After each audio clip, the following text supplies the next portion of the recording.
Well, hey everybody, Lazerbolt here, and welcome to Friday Night Flights. We are back here every Friday night, flying these beautiful airplanes around the world, and here we are. Today we are in, right at the moment, we are still in the Philippines, but just barely, because as soon as we take off out of here, we're no longer going to be in the Philippines. We are heading to the Island of Borneo. All kinds of cool stuff to see there. Should be a good time. We're going to be taking off in about 3 minutes, so grab yourself a drink, grab yourself a snack, come back and make yourself comfortable, and we'll have a good time flying around. We got the whole gang here tonight. We got our buddy Wingnut Bob, we got Longhorn Ram, we got Mr. Newbie. Let's see, we have this fellow here last week, Insomniac. He flew with us last week a little bit, was kind of flying around with us. That was a good time. I think I see our buddy Crow Air up there. So yeah, we got a full house tonight. This is going to be a good time. The whole gang is here. So yeah, sit back and relax. Go down there and hit that like and subscribe button. What I like to do is say to yourself, I'm going to allow this, and then hit that button. It's very empowering. It feels good. So do that. And we're going to be taking off out of here in just a few minutes. And how is the whole gang doing tonight, guys? How are you? Doing good. Doing. Nice. Always love being in these C-130s. This is by far our most popular aircraft that we fly around here. There's a number of different versions. Myself, I am in the Captain Sim C-130H 2020 edition.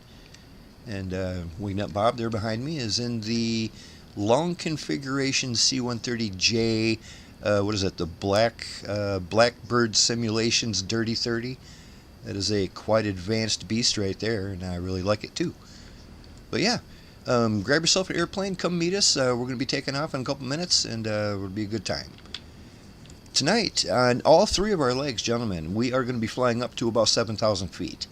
We won't need all of that, but it will keep us safe. So yeah, let's do that, about 7,000 feet. And there's Warthog Bert. I like that, the little Bert at the end, signifying the noise them guns make on a Warthog. That's cool. He's in a Cessna Citation, which is a good substitute for an airplane that'll fly with us.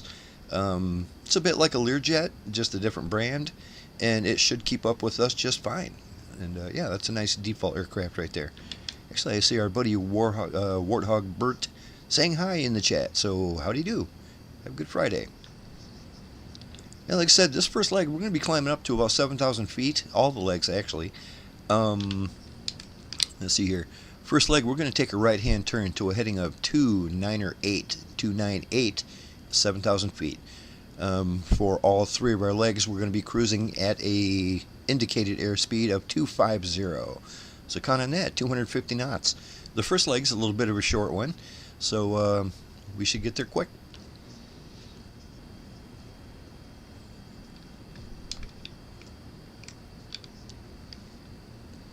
One minute. If there's something you need to take care of here in the Philippines, you better do it quick.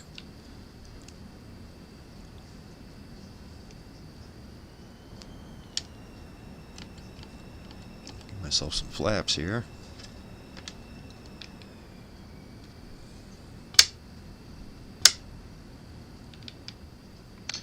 Maybe I need to run over to the store, grab me a bottle of San Miguel real quick. You might be able to get it cheap here. That's what I'm saying. Now I got all orange displays. Uh-oh. I've only seen one way to fix that, and that's to reload. You don't have to completely reload the game. Just go in and say restart the flight, and it'll start you right back at the runway. Okay. But it should fix that. And that is unfortunate. I've only had it happen once or twice, but I could not figure out what was doing it. But the only way I could fix it was a restart.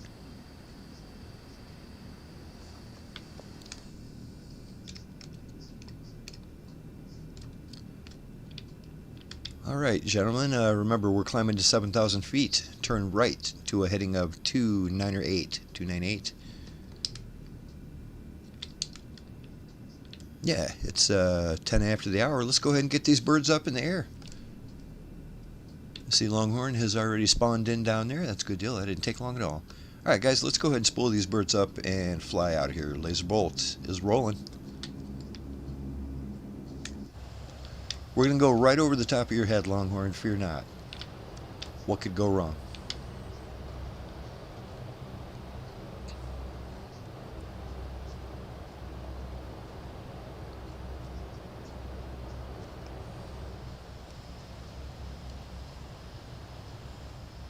Coming over you there, Laser. Roger that.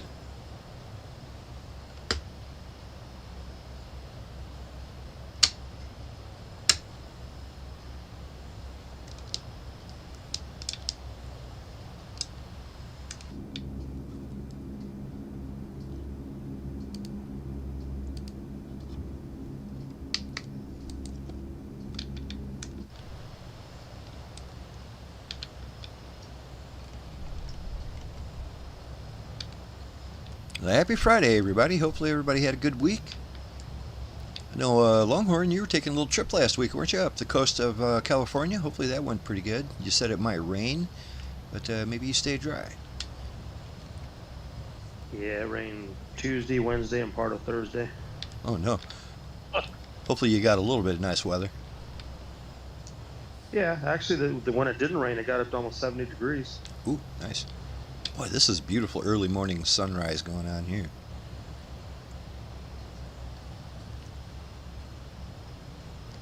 Yeah, you know, I mean, even just being out of the house and in the RV, even if you're stuck in the RV for a couple of days, it's still kind of nice. I like it. Just a change of pace, you know. You're not sitting on your couch. We actually went out every day but Tuesday. We got in there Sunday evening, and then Monday we went to. We just hung around the town of Watsonville, which is where we were camping at. Took the dogs to the dog park and went to a restaurant.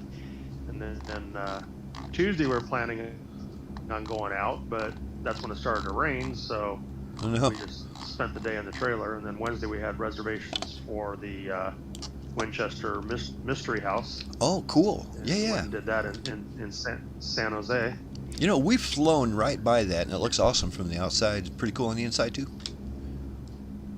Yeah, I mean, it's an old house that's just a hodgepodge of there's hundreds of rooms and stuff. It's really cool to see, though. Yeah, from what I understand, there's lots of lore around that house, too. Lots of people are scratching their head about, you know, like there's secret rooms and stuff like that. And, yeah, that's always interesting. Yeah. Thursday we went and spent the day in Monterey, and then Friday we went into Santa Cruz.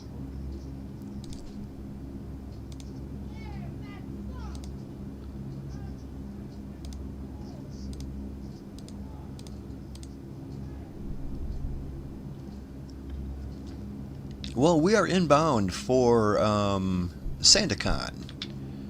When we get there, count on runway 8. I'm about ready to level out here at 7,000 feet, so give me a second. I'll be back with the information.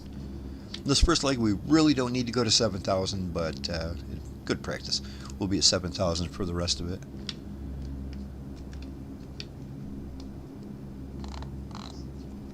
I really only have one little mountain range to go over, and that's on the second leg.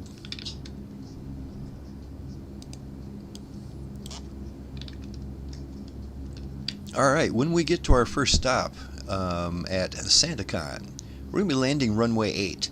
The reason I chose runway 8 instead of 26, which is much closer to straight in, runway 8 has an ILS.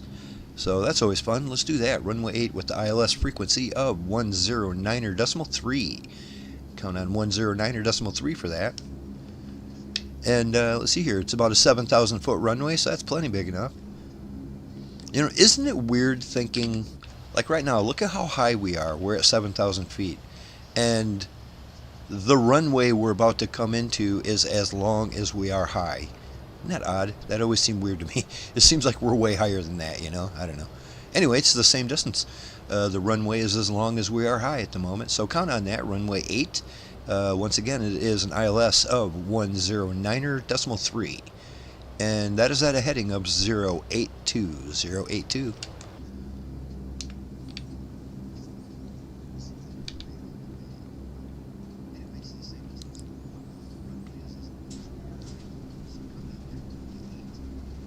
Warthog Bert says, for some reason for me, we're all in Learjets. I think that's probably because you don't have the C-130 that we're in, and it's just doing its best to try to substitute.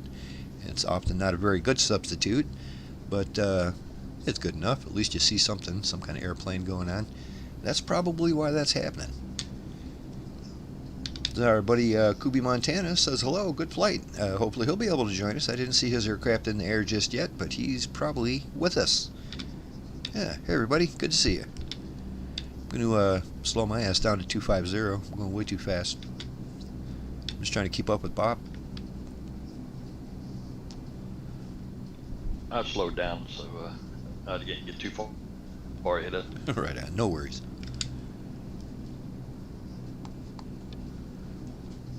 I'm just, what was that heading again? 080? It is 082. 082 for the course heading on that runway.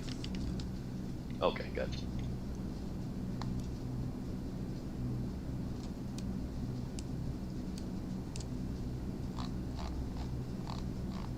Put that in right now. So what do we got here? 10903.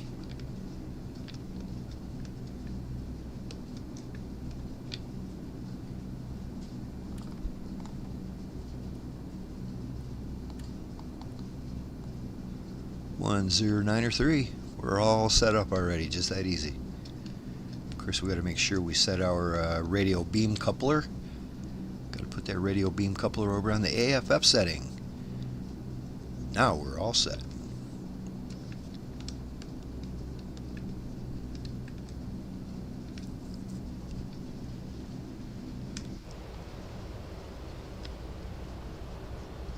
Got our buddy Captain Hopper saying hi over here. Hey Hop, how's it going, bud?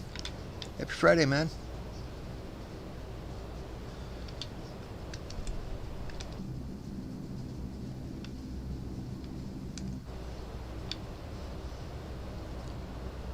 Got Crow Air. It says he's in an HA-420. What in the world is that?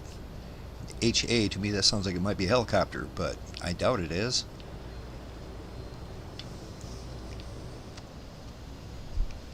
There we go. Hey, Warthog, how you doing, buddy?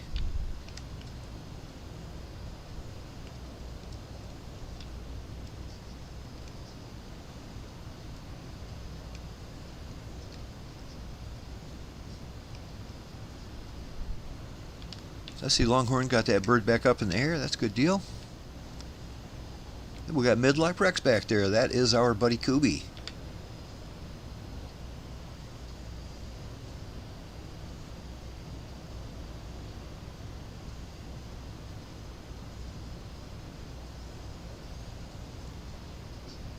So our buddy Dustin Crowfoot here says the Honda Jet just received an update. I think that Honda Jet is probably what he's flying in, that H something or whatever. That cool. Just got to update. Got to like updates.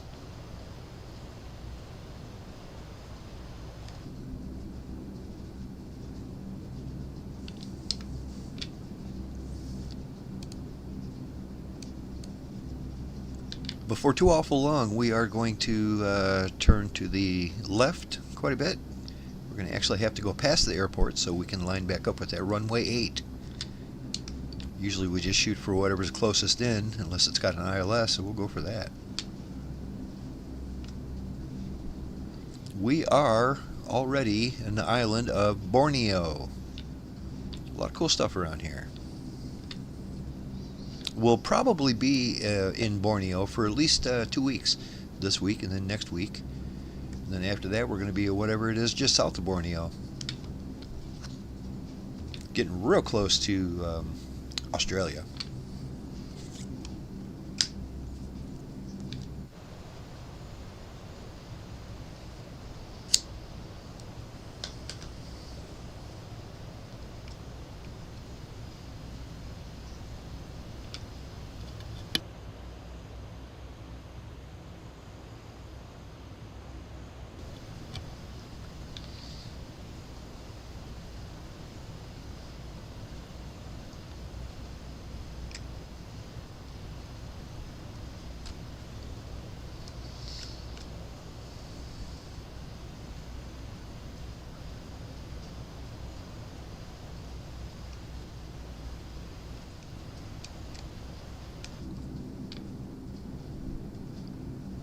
Yeah, speaking of warthogs, that is another pretty acceptable airplane to fly with us with these C-130s. Any kind of a military jet like that Warthog just looks really natural with these C-130s. They look great together. And that Warthog just happens to be default. I didn't realize that until a couple weeks ago. And yeah, it's real nice looking too.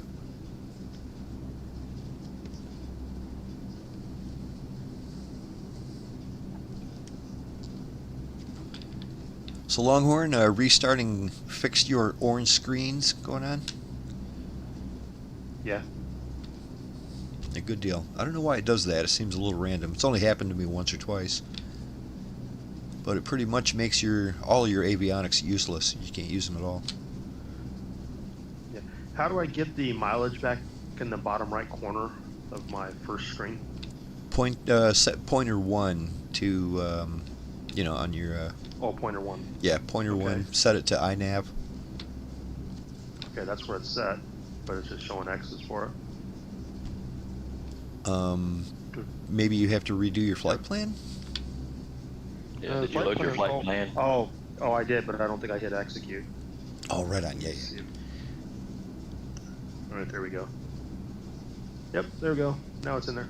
Good beans. That's why I wasn't following the pink line. Oh, right on. Oh, that'll do it. All right.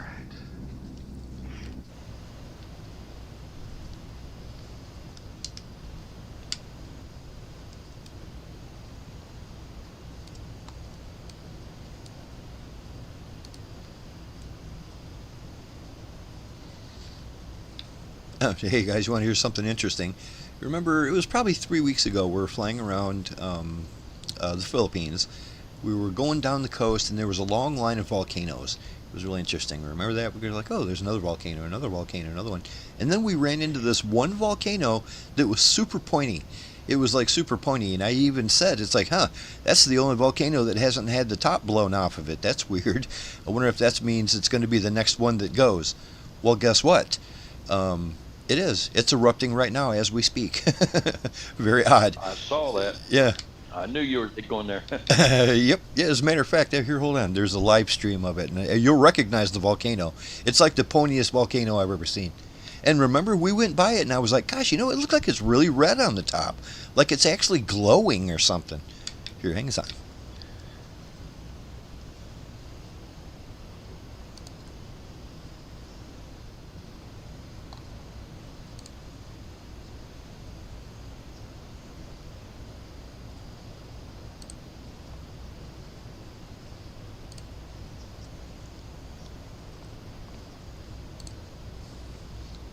Yeah, here it is. Check that out. That is the volcano. You should see it at night. Let me go back a little bit.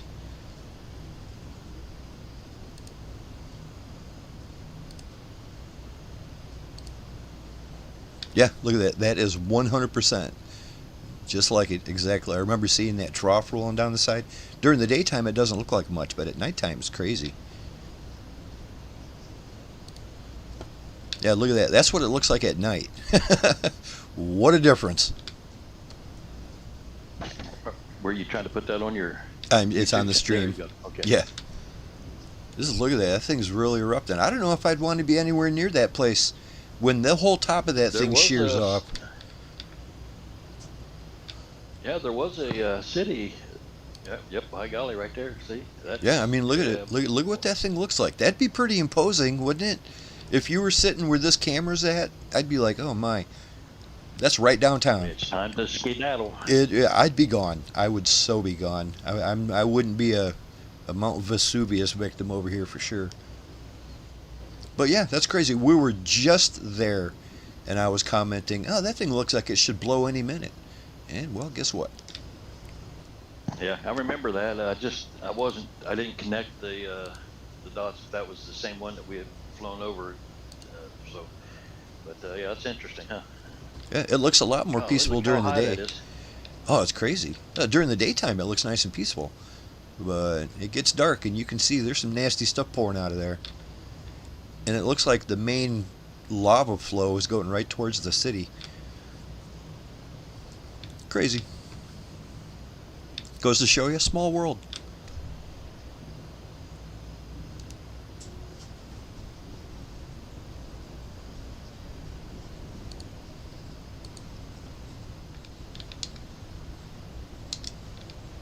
Alright, in about another 20 miles or so, I'm going to jog over to the left a few degrees so we can get lined up that runway.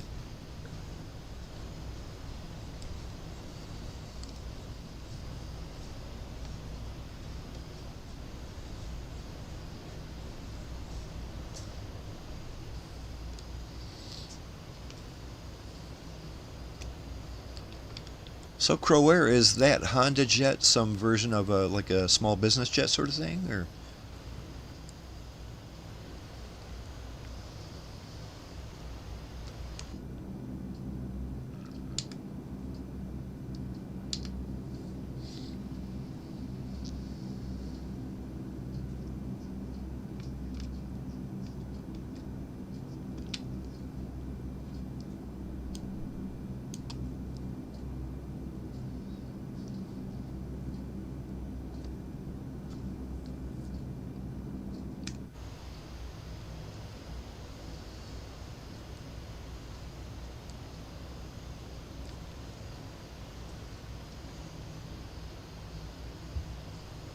A small twin business jet, very cool.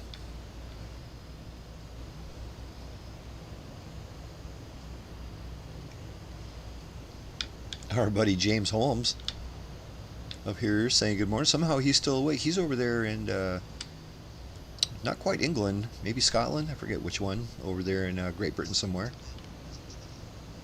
But yeah, he says somehow he's still awake. Hello there. Well, I'm glad you stopped in and said, hey, happy Friday night, buddy. Or it's probably Saturday morning for you. We are currently flying around Borneo, getting ready to do an ILS landing at our first destination. I'm going to go ahead and swing over to the left here a few degrees and we'll get lined up.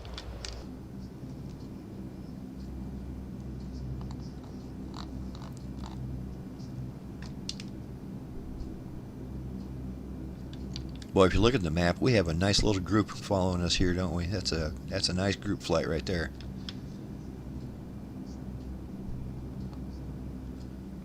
Yeah. Might be a little bit early to descend, but probably in 20 miles or so, I'm going to descend down to 4,000. That's only 3,000 we need to lose. That's not too bad. Be easy.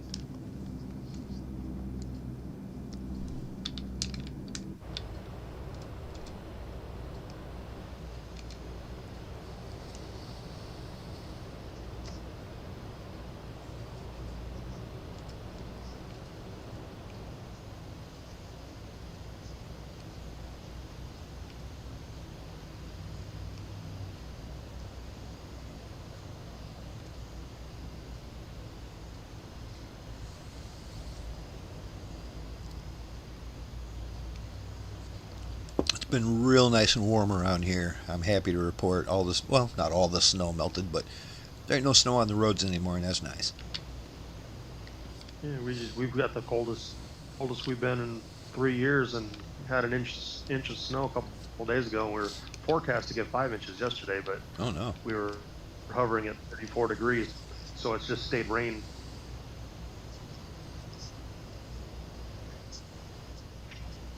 It was 30 degrees this morning out there.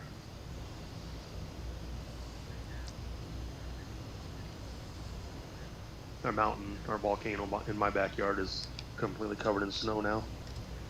That sounds like what we had like 2 weeks ago.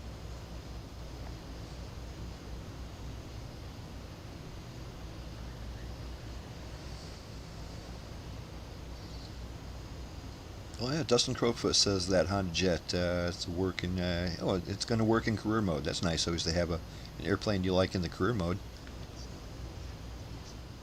James Holmes too said Scotland. Thank you for remembering. Yep.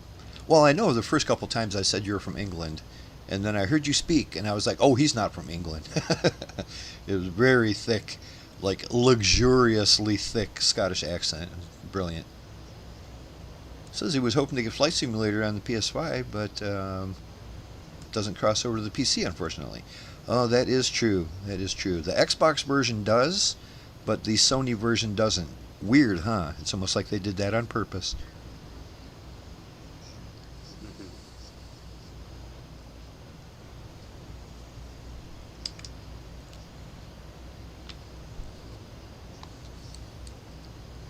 Well, if you ever found a way to fly with us, James, we would love that. You seem to be a really nice fella.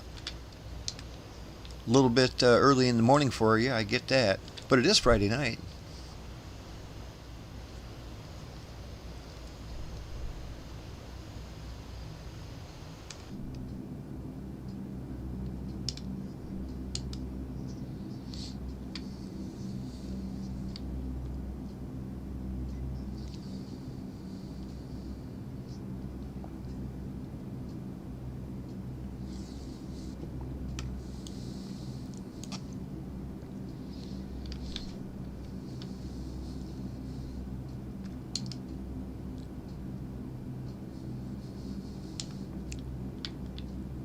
Okay, I am close enough that I did pick up the radio beam for that ILS approach.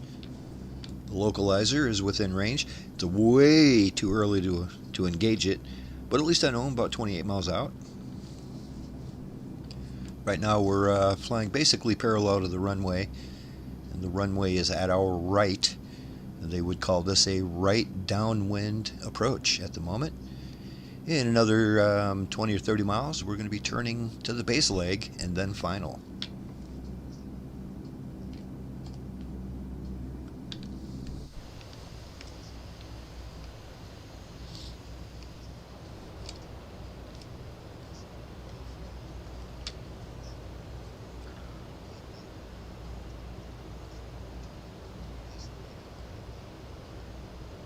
Have a good night there, James, and yeah, get some sleep, buddy. Thanks for the wishes.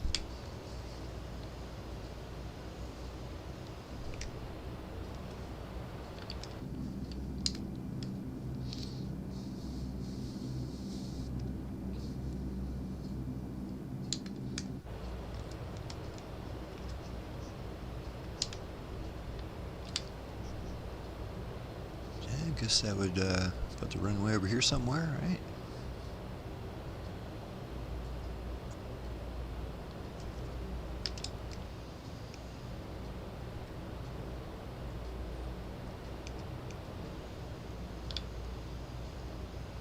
Actually, it'd probably be up here somewhere, now that I'm looking again.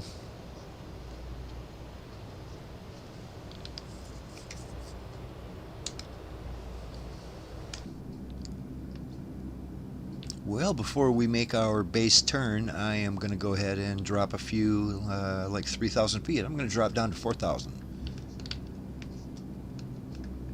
Might be a little early, but it's nice and flat around here.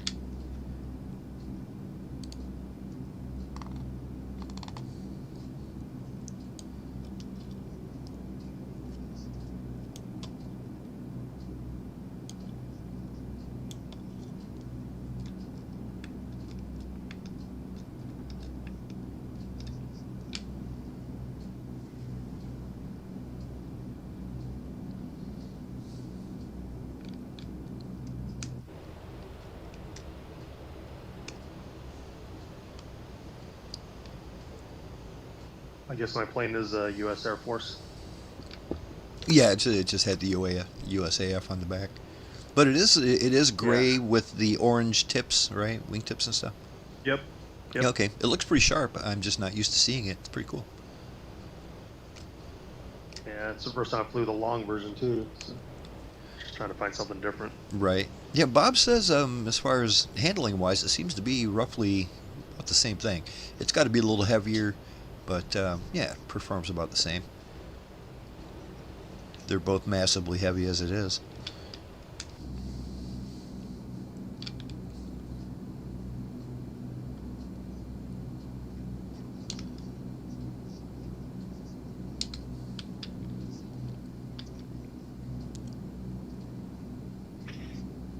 Descending through 5,000 for 4,000.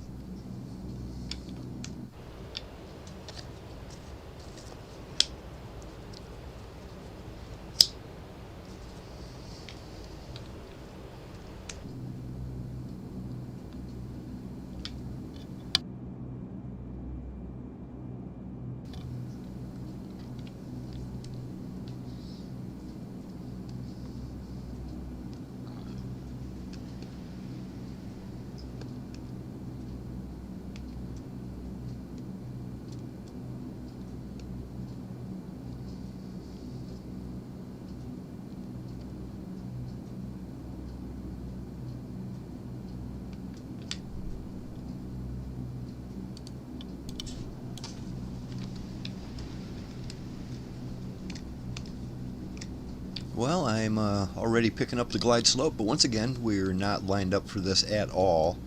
But it's a good sign that it is being picked up.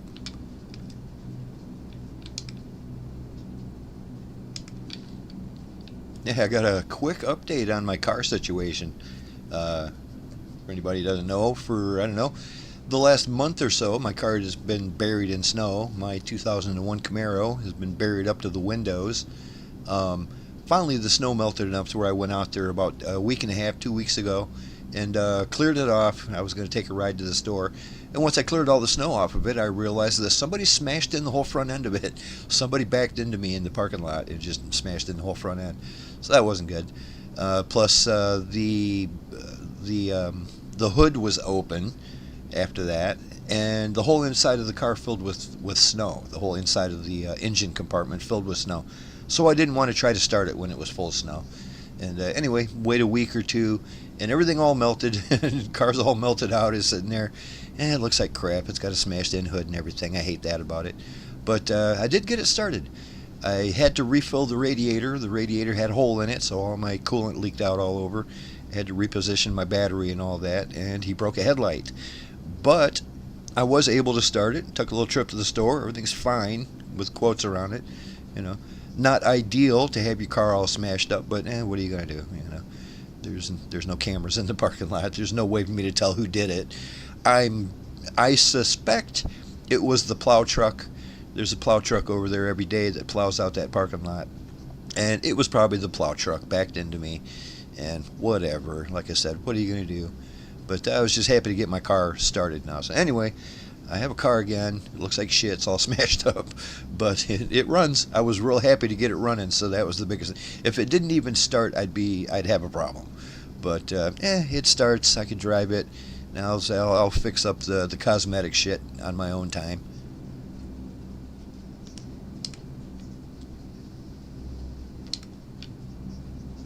Yeah, that's good. Yeah, like I said, it's one thing to have it, the hood crumbled up a little bit, and it's another thing if the car is completely trashed. But it's fine. Right. It runs. It's fine. It sounds great. Drives great. It's just now, all summer long I'm going to be driving around looking like some guy that smashed up his car. And trust me, I didn't smash up my car. Somebody else did that for me.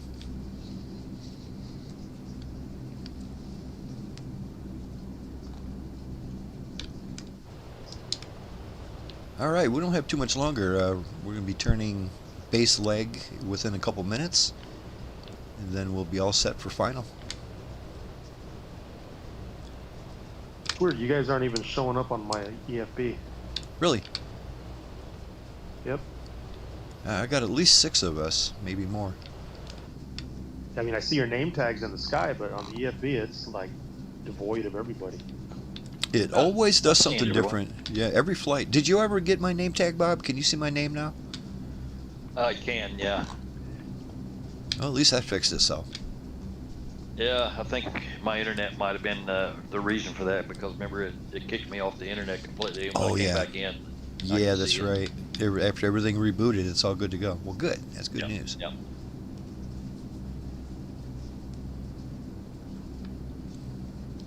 All right, I'm going to turn to the right, about 5 degrees, 10 degrees. And that'll be a base leg for runway, what are we doing, runway 8? Base leg, runway 8.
Warthog says his Microsoft Flight Sim was being a little bit special. It does do that indeed. It's an amazing program, but the multiplayer is kind of wonky. It's always just a little bit weird. It throws you curveballs all the time. Either something simple like you just can't see people, or it does weird things in multiplayer. But once it's working, boy, is it a good time. Alright, Lazerbolt is going to turn final, runway 8. To get a little more lined up here, I'm going to engage my ILS.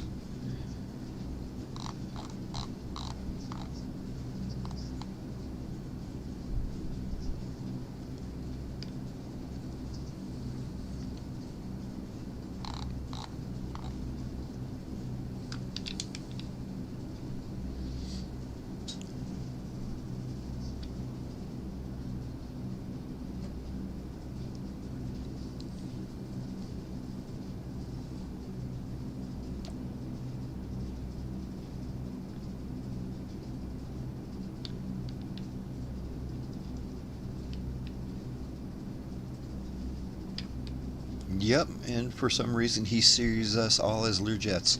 Like I said, that's probably just because we're in an airplane that you don't own, so it kind of tries to do its best to substitute something. It's usually way off, but it tries. Alright, I'm going to go ahead and engage my ILS, and we'll be coming in.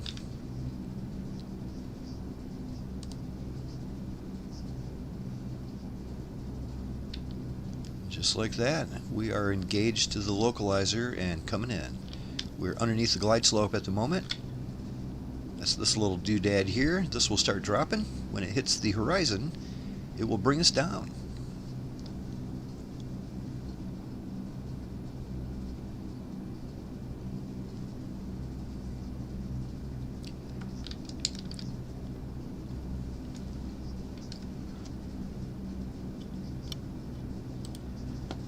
Yeah, Warthog, we are inbound right now. We're moments out from reaching, what is it, Whiskey Bravo Kilo Sierra? Whiskey Bravo Kilo Sierra at Sandakan. You can meet us there and we'll all take off together. It'll be great.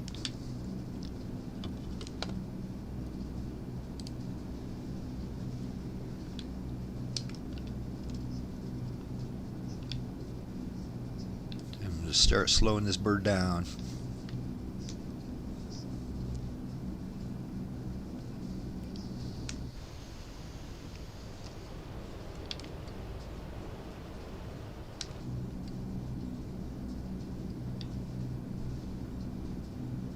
We go. We're going to engage that glide slope any second. We're going to start coming down.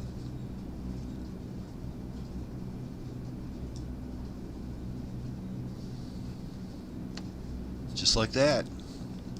Lazerbolt is fully established, runway 08.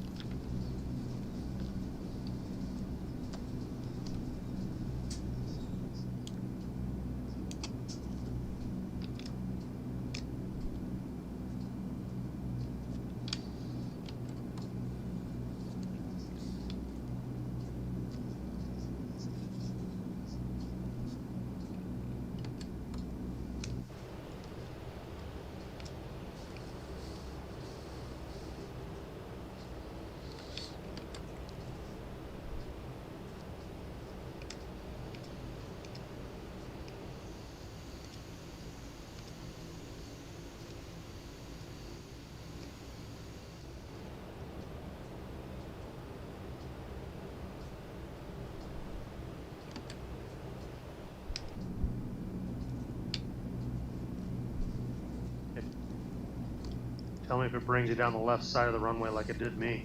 I think it will. I tested it a couple days ago, and yeah, at least 2 of our airports were a little bit off, or the ILS was. Just a little. I mean, it brings you right to the end of the runway, but you're kind of pointing to the left a little. Yeah.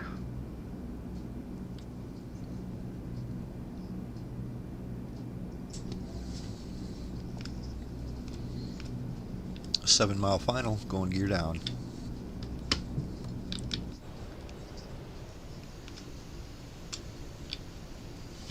Some landing lights going.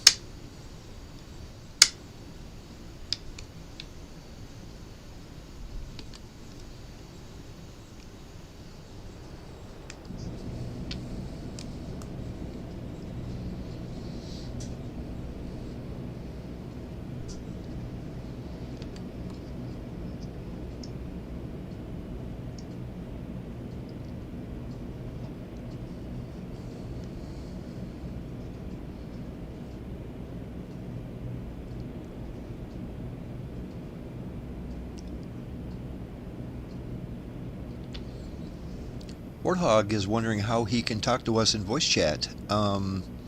If you're on a PC, you can join us right here in our Discord. That would be msflights.net Discord. There's a link in the description of the YouTube video. If you're on a console, I'm not sure how you would do that. I don't know if it's possible. It might be possible. Don't know.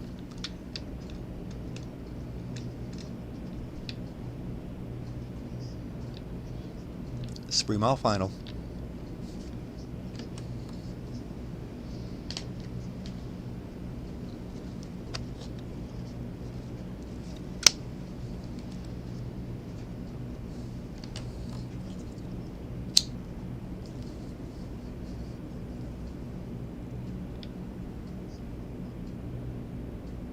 Yeah, I don't know if there is a console version of Discord. I'm not even sure how that would work if there was one. You have to use a device, cell phone or tablet. Sorry, buddy, you're kind of quiet. You'd have to use a device, a cell phone or a tablet. Oh, right. Use your phone or something. That's right. That's a good idea. Yeah, that makes sense. Yeah, you can use a phone or a tablet, sure. Actually, it is bringing me in nice and straight here. This must not be the runway I was thinking about. I'm straight as arrow right now. Oh, hey, Bob. Oh, no, that's Midlife Rex. Hey, Kubi, how you doing?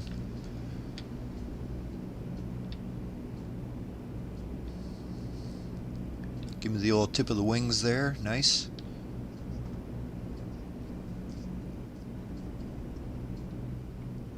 Nah, I'm bringing up the rear here. Roger that. I swung out pretty awful wide, so put me way behind everyone. Yeah, I wanted to stay at least 20 miles out myself, so I was kind of far too. I just wanted to make sure I was under that glide slope 100%. It worked out.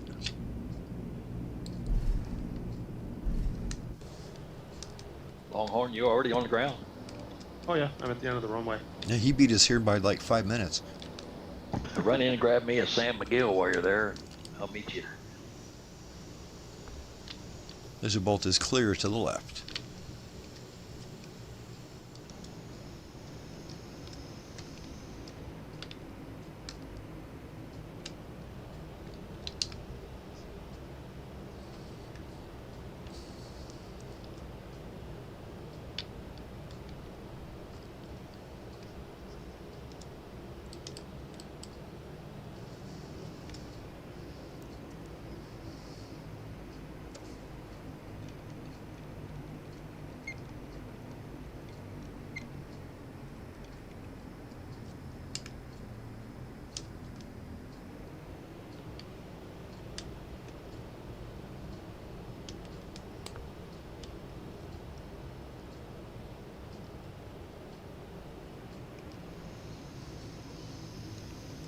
Well, I'm sure that was an awesome landing from our buddy Crow Air, but I can't see his airplane because I don't have it.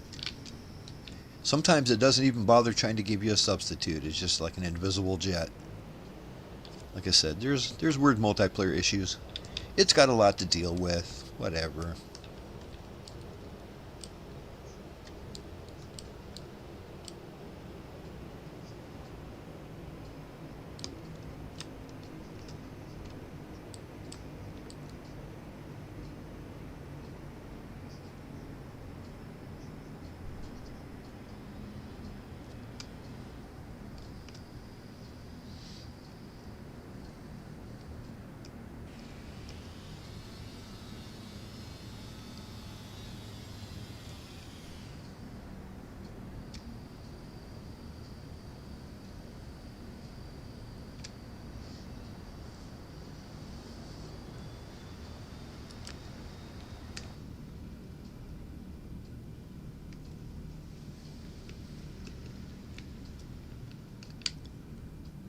That reset button. Get that yellow blinky light away.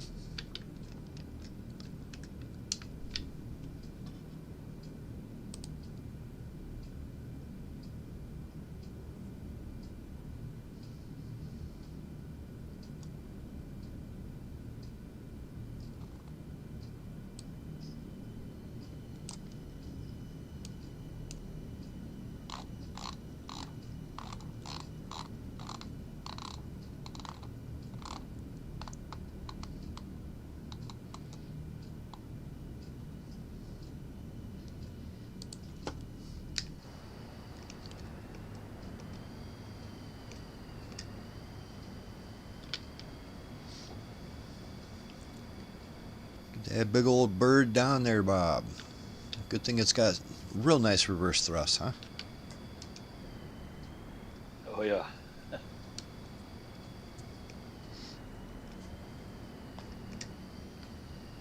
All right, looks like we're all down. Let's go ahead and line back up on this runway and go ahead and pull up behind the flight lead, which is me, and we'll get out of here in about a minute.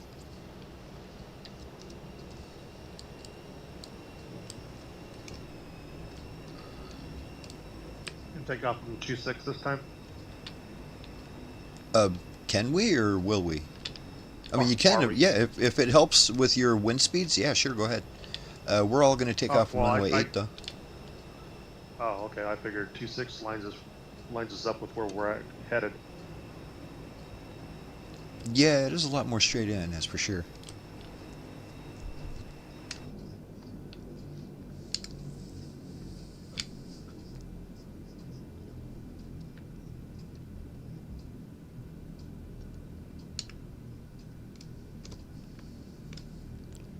Whichever way floats your boat, buddy.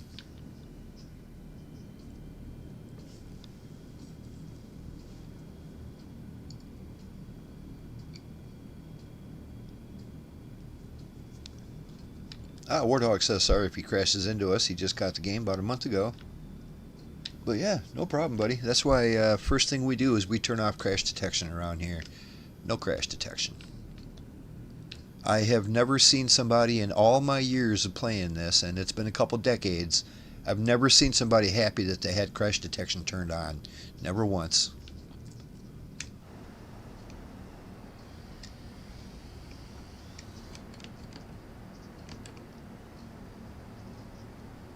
Alright, when we get out of here, we will have to take a complete 180. And I'm going to, after I take off, personally, I'm going to turn to the right, and that will get us turned around.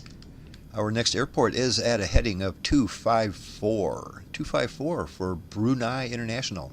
I have actually heard of Brunei, so I'm guessing that's a pretty big city. So yeah, that's where we're going. Heading of 254. Once again, 7,000 feet. This is the leg that does have a mountain range that we're going over, so 7,000 is important. So let's go ahead and get these birds out of here. We're going to climb to 7,000 at a airspeed of 250. Lazerbolt's rolling.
We've got a nice little group flight going on here tonight. Look at that.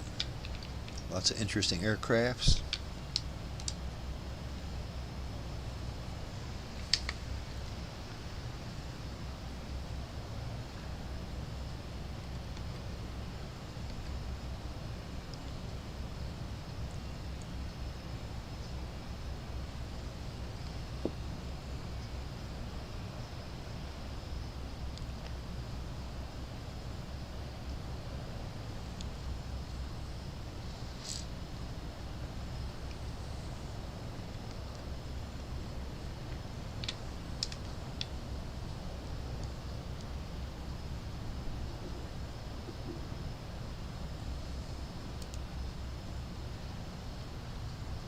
Our next destination is Brunei International at Whiskey Bravo Sierra Bravo.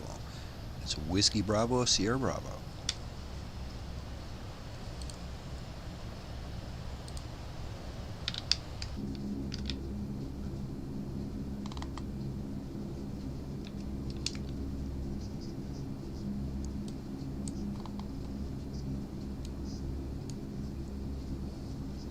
Yep, there's a little bit of a mountain range we're going to have to go over, nothing too special.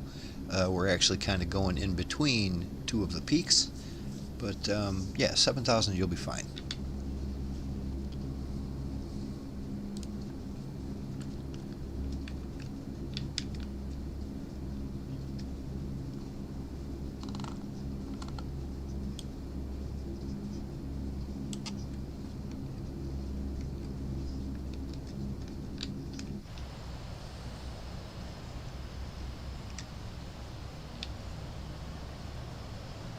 Hey, I can see Crow Air again.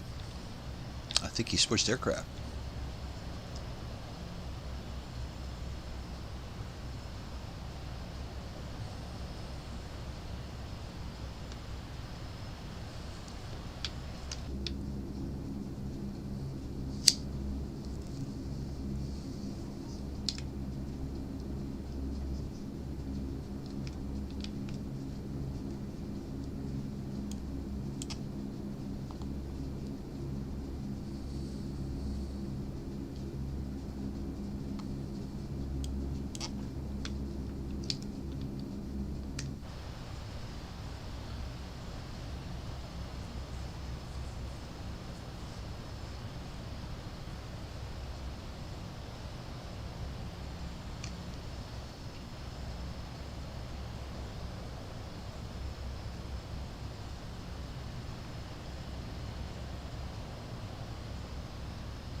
It's weird. I see the AI traffic on my EFB, but not the multiplayer right now.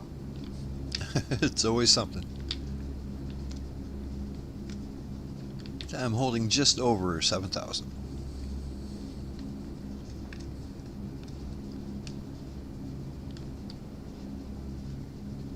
So I'm a little bit bummed that the USA men's curling team is out of it already.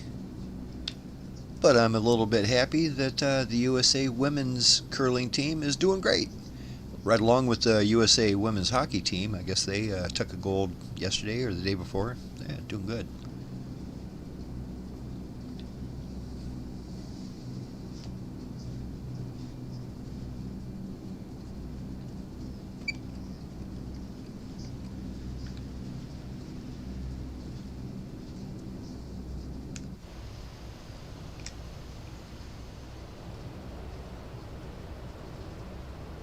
I see our buddy Midlife Rex there. Kubi is in that C-17. That's a pretty nice airplane right there.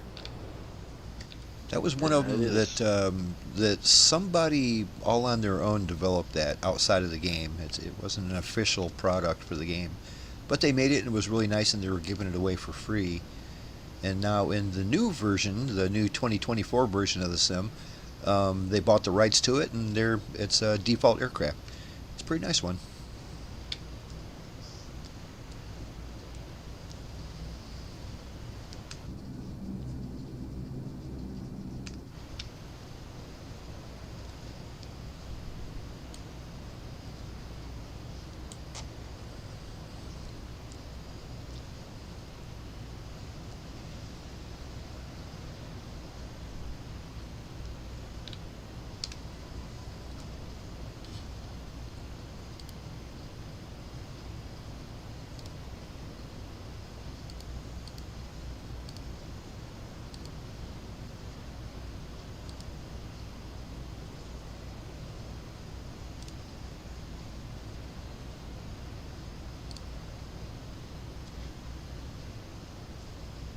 Ooh, our buddy Coast just posted a picture in Discord here. Very neat looking. Let's check this out here.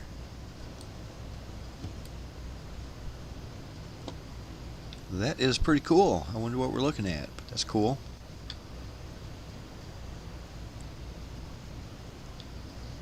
That could be Coast's backyard. I know he lives pretty close to an airport. I hope it's not in his backyard. Yeah, right.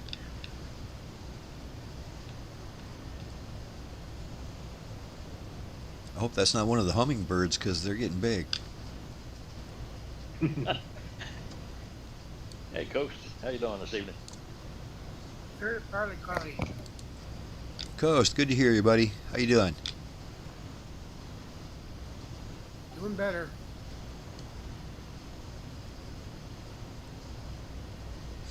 So that's a 2019 photo, huh? That's at your local Yeah. airport. Yeah, local airport. I just go over there and take a shot of one, two, and just have some, just for the heck of it. Go So through just get again. some shots. That's pretty nice. I love the you can see the heat coming out of the engines in the back. That's pretty cool. Yeah, it's nice. I like that one. It's just a simple little photo. One I get plenty of. Well, I like your simple little photos. You got a good eye.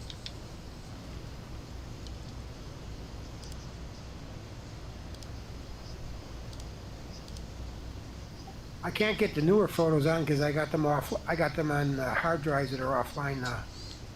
Oh, of course. Any word yet on your PC?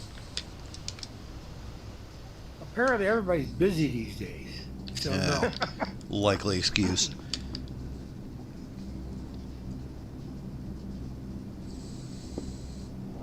Going a little fast here. Trying to slow down and maintain that 250. It's always hard to get it just perfect. This airplane does not have an auto throttle.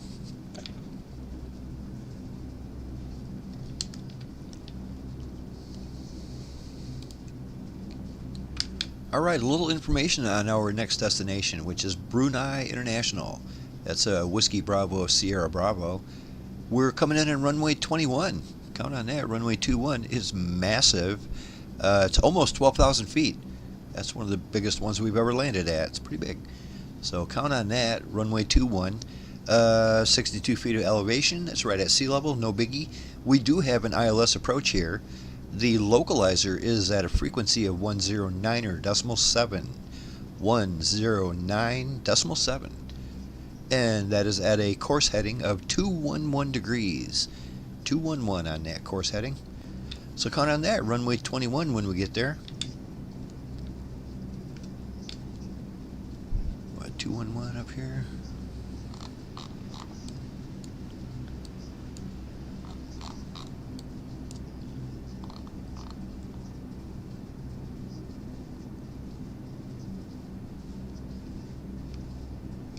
Go ahead and enter that frequency into my nav radio.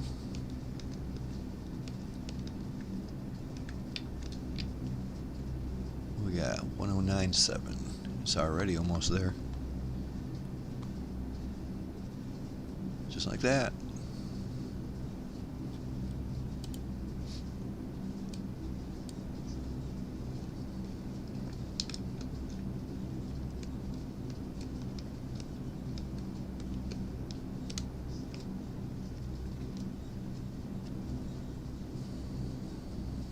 Yeah, they all green.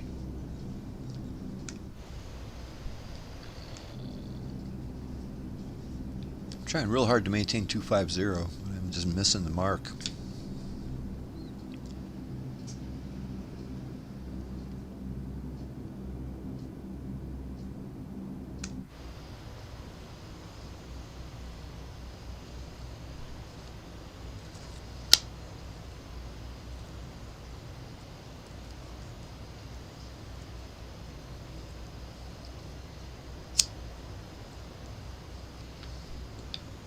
Yeah, I'm still waiting for another update on that Dirty 30. It's getting real close to being just right.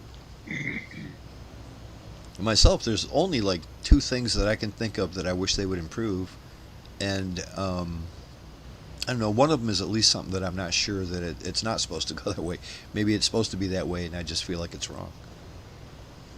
Some of the navigation stuff seems a little twitchy.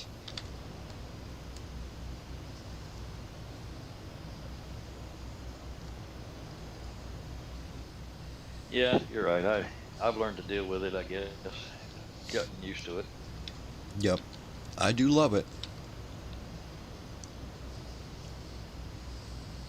Yeah, I was almost tempted to fly the C-17 tonight, but I thought, let me Yeah. stick to Old Bailey here. Here you go. You don't fly that Captain Sim C-130 no more? I do sometimes when I'm just out by myself messing around. When you're roughing put it. in there. Yeah, did some flying on the old Goonie Bird, the Nice. DC-3. That's Coast's Playing old around with love that a right little there. Coast loves that Goonie bird. Matter of fact, Yeah, Coast used to I'm host partial to it. flights. He used to host flights with that, and yeah, we got some good footage of that. Hey, it reminds me, I came across, you ain't gonna believe it, and I don't, I came across one of you guys' old videos, and it was, I guess Coast must have done the flight plan on it or something, because you had his name on it. But it looked like it was way back, like an old version Oh of it, yeah, and everybody was into Goonie Birds. yeah, yeah. We and you notice way back there was probably 20 or 30 people flying with us. Yeah, We had huge group there was a flights whole back in the group day. of you there. I was That surprised. was, gosh, that was probably at least 10 years ago. That video. I think it was called Goonies in Chile. We were I we were think flying so, around yeah. Chile. Yeah, yeah. It was a fun night. I still remember that. That was we used to have some huge group flights. But sometimes when you get 20 or 30 people in the group flight, it just kind of takes away the magic somehow. It's just that's the situations where you get a lot of people who are just trying to be a griefer. They're just trying to be a pain in the neck. There's no civility on the chat anymore. You can't even get a word in because it's just too many people talking. It gets weird when there's that many people. And we used to have to ban people all the time.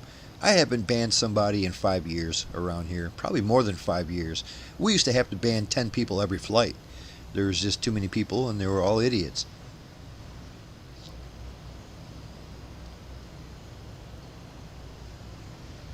Ooh, what do we got here, Coast? Is that a hawk of some kind? Yeah, that's the hawk that used to live on the tree in the house next door to me. I go out and photograph it, and after a while, it get mad at me and dive on me.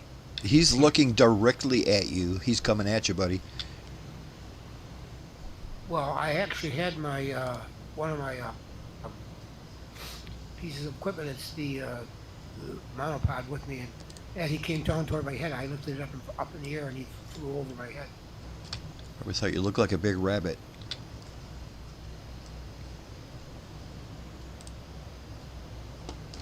Yeah, that's cool.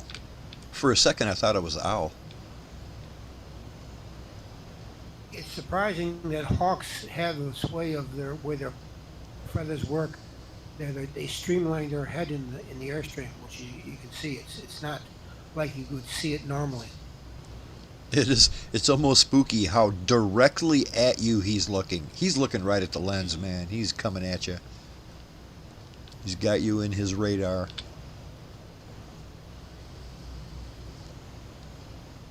Yeah, he used to do that to me every year before they stopped nesting in that tree, which happened about 3 or 4 years ago.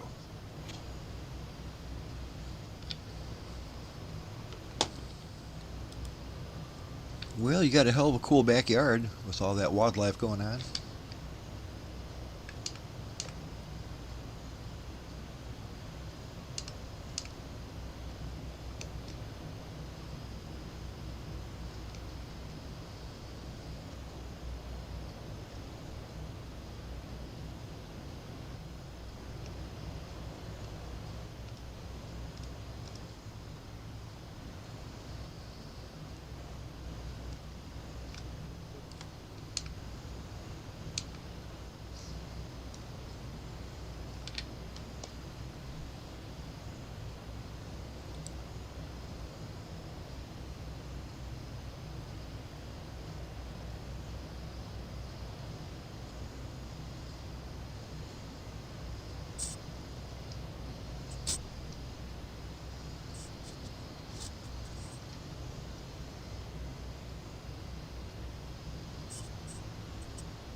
Once again, just great looking mountain range.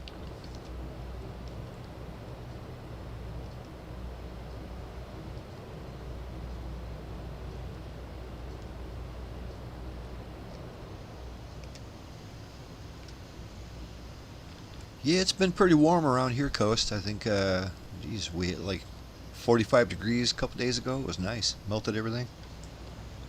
Might have hit Everything's 50. melted, except in my backyard. Still a little bit in the backyard. That's about it. Yep. Yeah, at least the roads are nice and clear.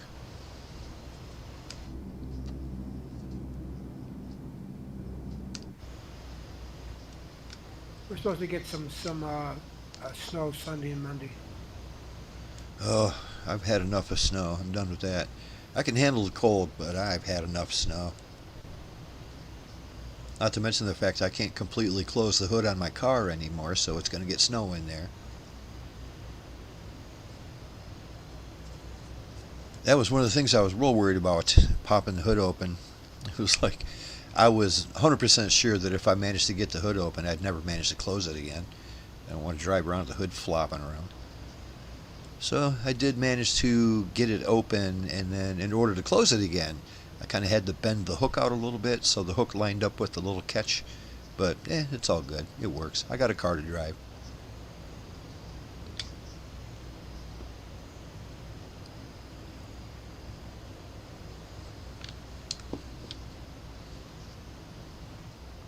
Suggestion for next year: put little flags up on it. Yeah, something. I'm not sure if that would have helped. I mean, the whole top of my car is sticking out of the snowdrift. You can clearly see it. It was parked right next to my RV, though, so he might have thought that there was nothing next to the RV. I don't know what he was thinking. Like I said, I suspect it was the guy that plows the parking lot out. And come on, he does that every day. He should see my car there every day. He didn't see it that day.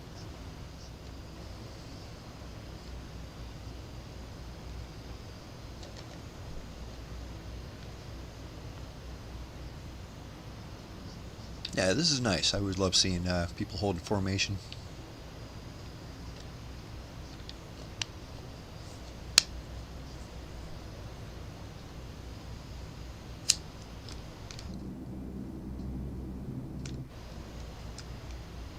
I must have a strong tailwind because I've got it locked on 250, but I've got a 295 knot ground speed. Oh boy, I don't even know what my ground speed is, but it ain't that. I'll slow it down a little bit.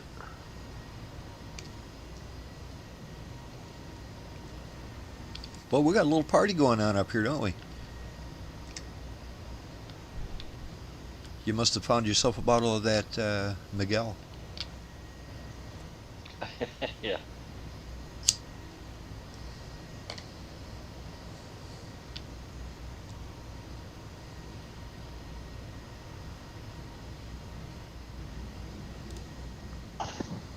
You flying in live weather, Longhorn? Yeah. Okay. What kind of visibility you got going on? Between medium and mostly cloudy. So, About average. yeah, I mean, I can see blue sky all around, but then also there's a lot of clouds around. There's like wispy clouds, like the cotton-looking stuff. I imagine at 7,000 feet, you're at least touching the bottom of that cloud layer. You're kind of in them. Just No, barely. actually, they're below me. Actually, they're below and above me. I'm like flying right through about the middle of them, the middle of the layer. Oh, right on. Well, we still got this mountain range we're dealing with. Once we get past it, we'll be pretty darn close to that runway. It's relatively straight in. We might not have to adjust too awful much to lock onto that localizer. We'll see. We got that one mountain range right ahead of us. As soon as we're past that, time to drop her down.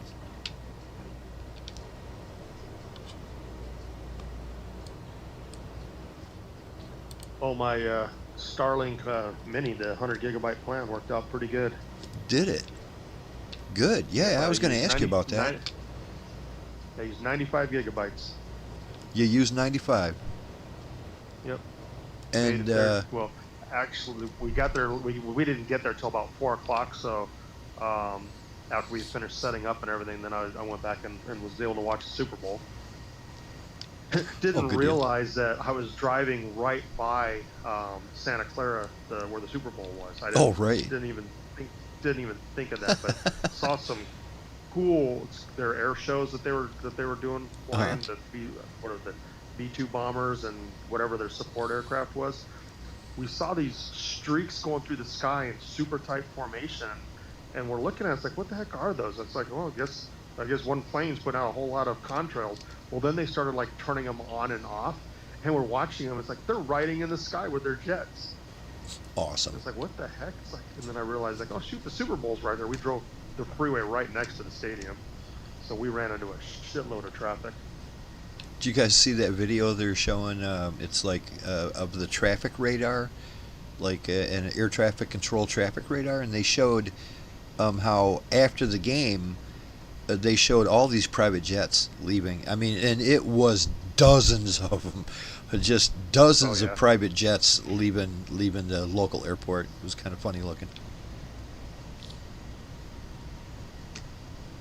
I suppose you got to own a private jet to be able to afford Super Bowl tickets nowadays. Yeah.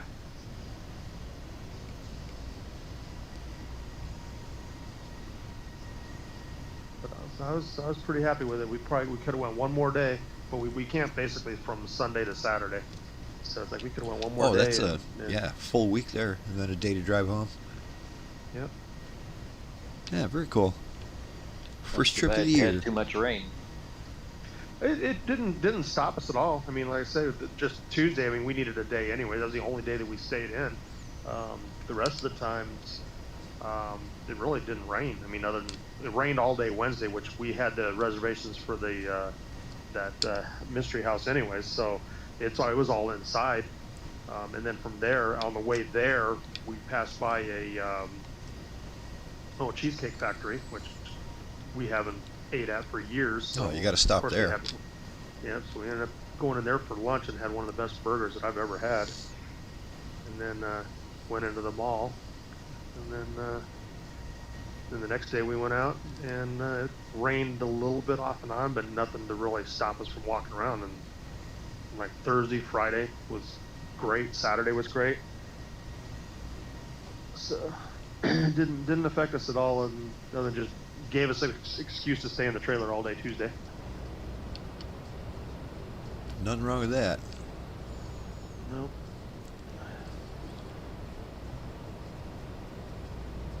I don't know, I'm kind of a Trip went- homeboy anyway. I like couch time. I like just sitting around doing nothing. So I do a lot of that when I'm camping too. You know, just sit around, smell that food cooking all day. As a matter of fact, when I went camping in Arkansas a couple years ago, yeah, I camped there for about a week and a half, and I don't know. One day I was outside the camper and cooking some food, and my neighbor came over and he's like, "Geez, I didn't even know there was somebody over here." I mean, guys, this is the first time you've left your camper in 3 days, and I'm like, "Yeah, you know, whatever. You do what you do." But it was also raining. It was raining hard.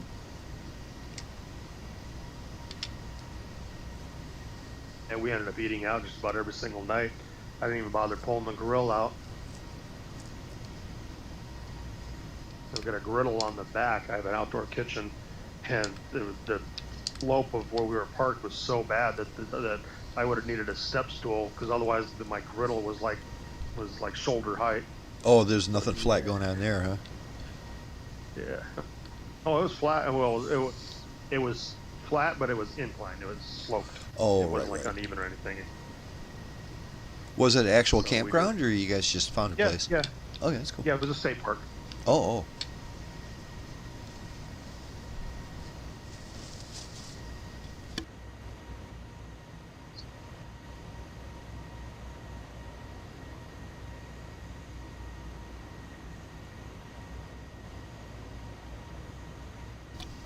Yeah, I am definitely looking forward to getting that RV dusted off and taking a trip or two this year.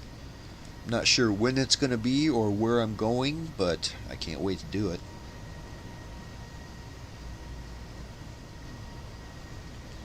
Well, our Just- next trip should be in May. There's just something about being on the road, you know, just to get away from it all.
78 miles. 78.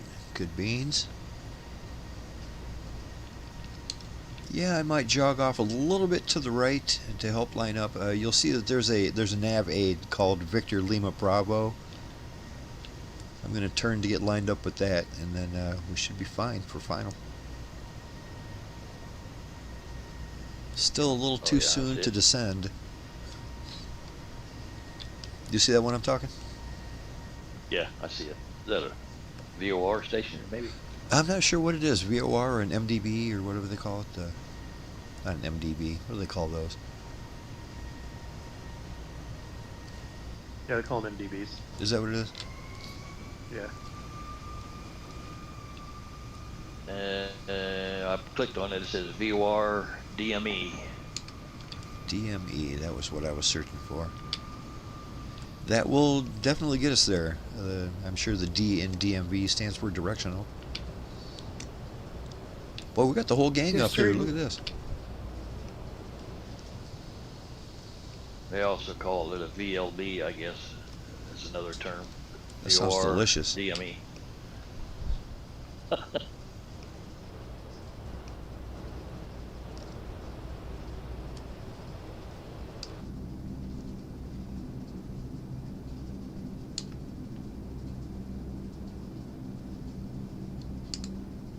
I guess a person you could actually put the VOR frequency in and follow it. But then you'd have to switch back real quick. Right. Well, I'm guessing there's probably an approach procedure that includes all that, and it just is in one long string that goes from one to the other. I wouldn't really know how to do that in the Dirty 30. I'm not sure it's even possible in the C-130H I'm in. But at least I can see it on the map, and I know it's directly lined up with the runway.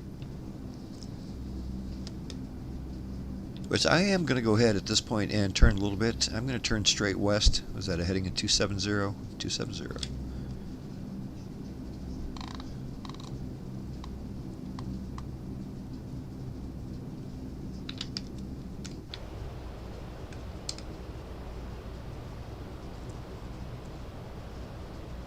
Puts me on a direct course for that DMB.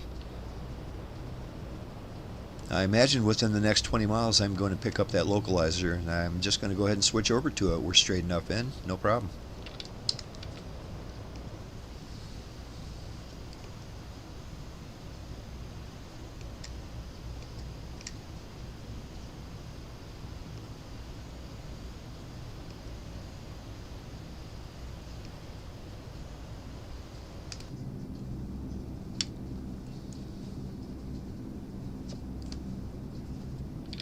Remember, the course heading of that runway is 211.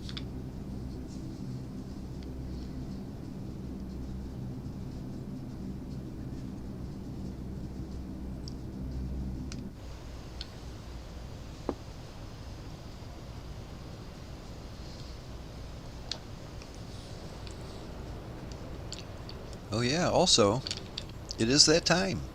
This is our penultimate stop for the evening, so when you get down, we'll park up and take a 10-minute break.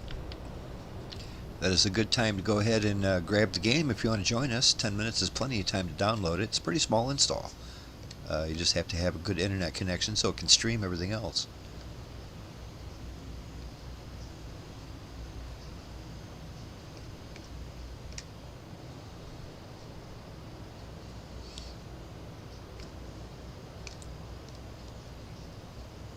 Yep, that's Cessna Citation that Warthog's in. I like that. That's a good airplane. I used to fly that all the time, just because the speeds that it has. It's got relatively simple avionics going on inside, and it's a very modern jet, and it looks cool. Its sister aircraft, the Longitude, is just a little bit bigger, but it's pretty much the same thing. They got the exact same cockpit, both of them do. It's really nice.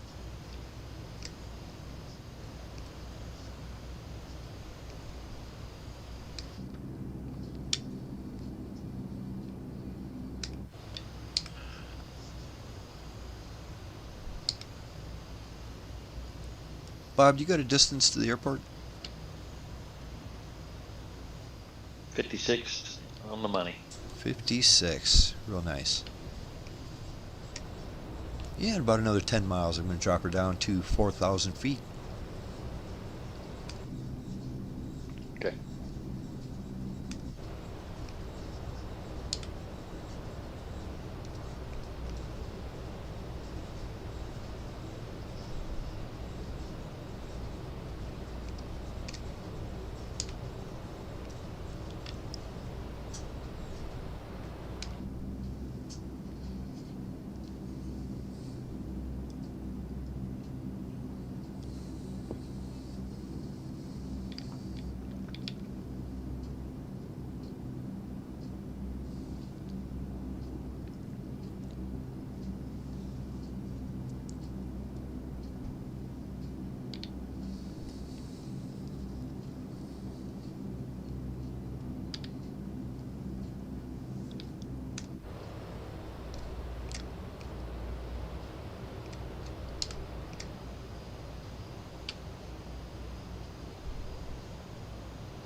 Alright, I am going to begin slowly descending to 4,000.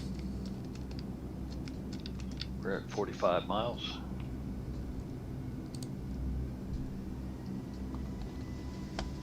Yeah, I guess I don't need to descend too awful quickly. We're still a little bit out.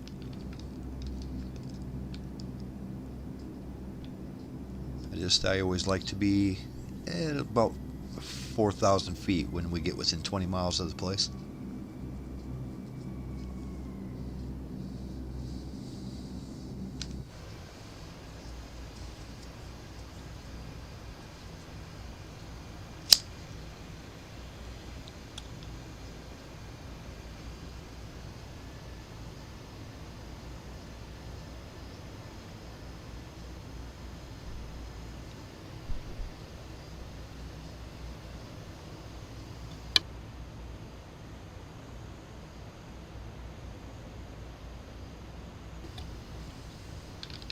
So I guess tomorrow there's going to be curling at the bar downstairs that I live above. They apparently they're... Well, I'm going to watch. I might get into it next time. They've already said that most of the people who are in the tournament already signed up for it.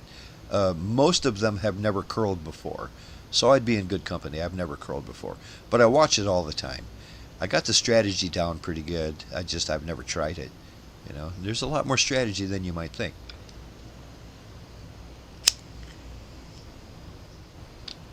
Yep, they were going to bring in this big, it's like a big portable curling situation. It's big, I think it was an inflatable kind of a thing, and then they fill it with water overnight and it freezes. It has like a little freezing element in there.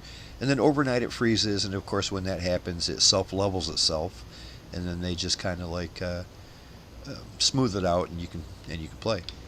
But apparently they're having some problems with that, so they got this other situation where they've got curling stones that have rollers on the bottom. They use those for practice, but that's what they're going to be using instead of ice stones. They're going to be using these stones with rollers on them. I'm sure they act completely different and all this kind of stuff, and the weight you're going to have to use to push them is completely different. But it will be interesting. It'll be a lot of fun. I'm sure to know many of the people in it. It's a small town.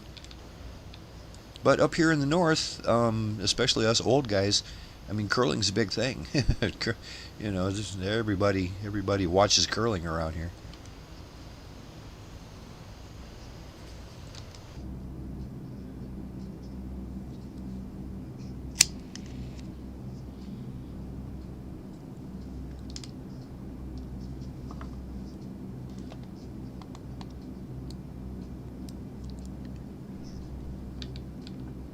I'm going to go ahead and turn towards the airport now. I'm almost at that DME.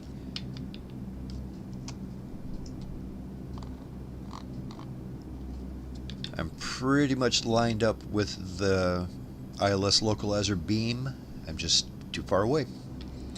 Probably not by much, I'm guessing. It usually shows up at about 26 miles.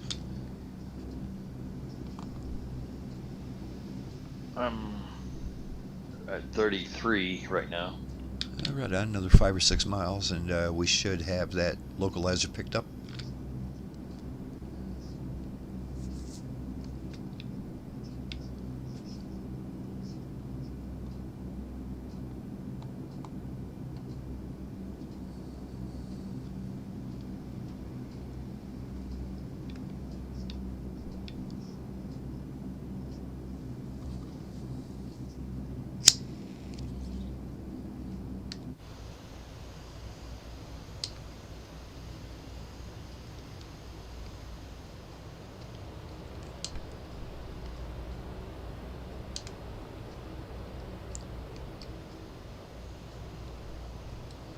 Notice we're flying directly over an airport right now.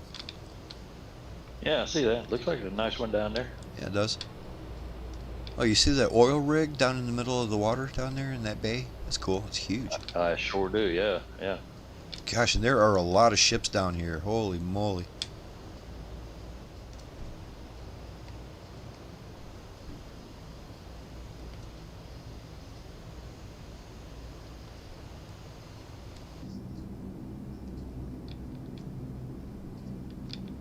I have just received the ILS frequency. I'm going to go ahead and latch onto it.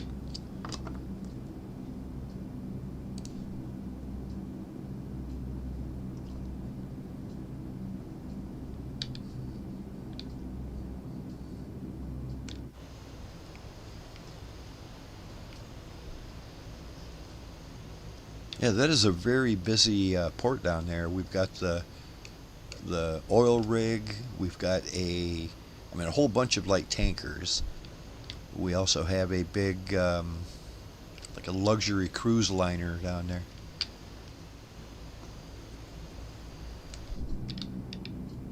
And I am real close to approaching my 4,000 feet. I'm going to go ahead and hold her there.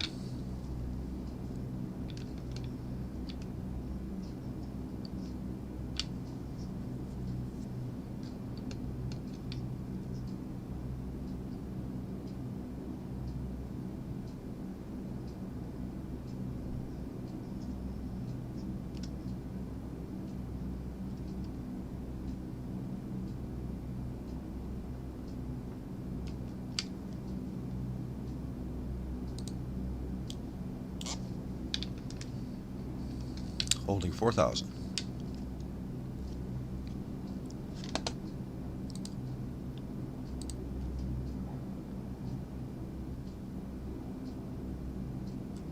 Oh wow, Coast, look at that. That picture you just posted. That's amazing. That, everybody, is a picture. That's from 2000, huh? That is a picture of Fat Albert taking off with its JATO tubes. It's jet-assisted takeoff. You can see the flames shooting out of the back. Wow, that's amazing. And I love how the props are making a swirly pattern. Well, with all the smoke, the props turn the smoke into a corkscrew. That is amazing. That is amazing. I mean, that's the first thing when you mention to somebody, you know, it's like, oh yeah, the Fat Albert. First thing they say is like, oh, JATO tubes. It's like, yep, it's got jet-assisted takeoff, and it is spectacular. Look at that. It can pretty much take off from no runway at all. It doesn't need much of a runway. It just shoots into the stratosphere. That is amazing. I love that pic.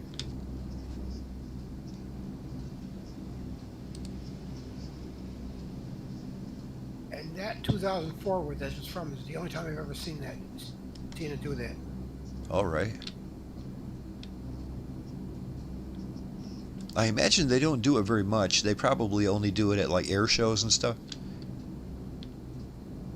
just to really blow everybody's mind. They don't do it anymore because I don't think they have any more JATO pilots left. Plus the fact they put the structural structural integrity issue. It's a little rough. I imagine that's a little bit for emergencies, you know. If that's the only way in and out. That's how you got to do it. Yeah, that's dope, though. I love it. You can see they're in the middle of putting the gear up already. Very cool. Better put those gear up before it's going too fast.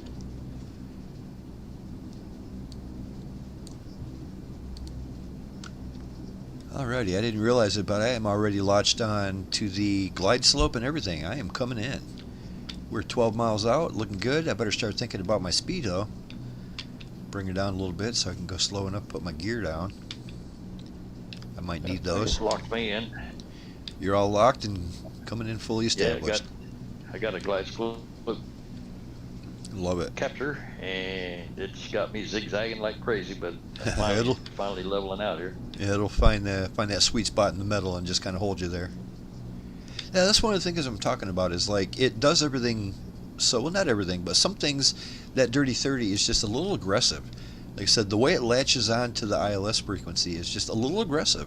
It almost like swings you over too fast, and then you're kind of fishtailing. Yeah. And like I said, I it don't took know. me, It seems like it shouldn't do It took that. me 1,000 feet up, and then it Yeah. turned me too far, and then it brought me back too far, and now Yeah. it's just now getting lined up. There is no subtlety to that at all. That's what happened with me on the last airport. I was at like a 90-degree angle, and it just whipped me to try to catch it, but it overshot, and I'm just going back and forth till it finally stabilized. Yep. I mean, it helps if you're going really slow, but it doesn't completely get rid of it. Yeah, it's a weird beast. It's got some things that need to tweak a little bit. But it's a nice bird, though. I tell you what, like I've said a million times, that one of these days that will be my favorite aircraft. Right now, it's still this Hercules H. I just love the old-fashioned steam gauges. I mean, it doesn't have any kind of radar displays or a glass cockpit or anything, but everything works like it's supposed to, and it's amazing.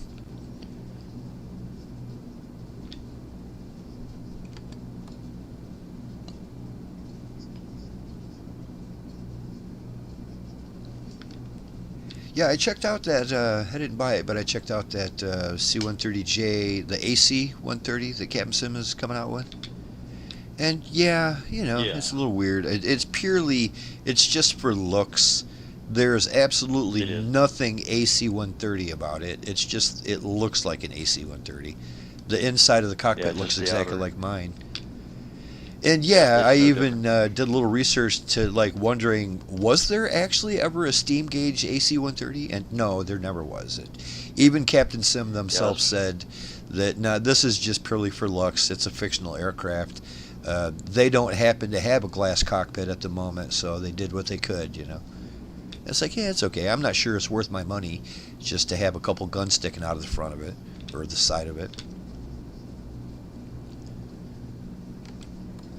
Alrighty, going gear down. And none too soon. I'm like right there. Hey, Longhorn. Coming up on the... Now this one's definitely at an angle for me. I'm coming into the left of the runway. Yeah, I'm trying to slow down with the auto throttle, but it wouldn't let me slow down very much. Yeah, Doing it's like good now. sometimes throttle isn't going to be enough to slow you. Well, it's a huge runway, so use all of it you need. About 12,000 feet. That's a big one. Well, I'll speed up to 140 for you if that'll help. No, you're fine. I'm at 124, 120. I wouldn't go any lower than that, boy. That's saw you maybe. It says I got to about 108 before I stall. Yeah, anything under 110 and you're getting kind of risky. Yeah, Yeah, so I'm about 124, and it's doing good. Sounds It's good. like a kite.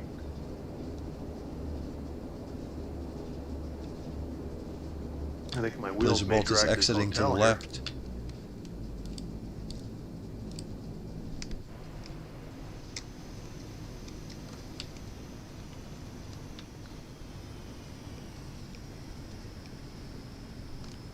Getting that globe master down, looking good. Good landing from our buddy Midlife there. He's shooing everybody else off the runway. That is one massive bird he's into. That thing is absolutely huge.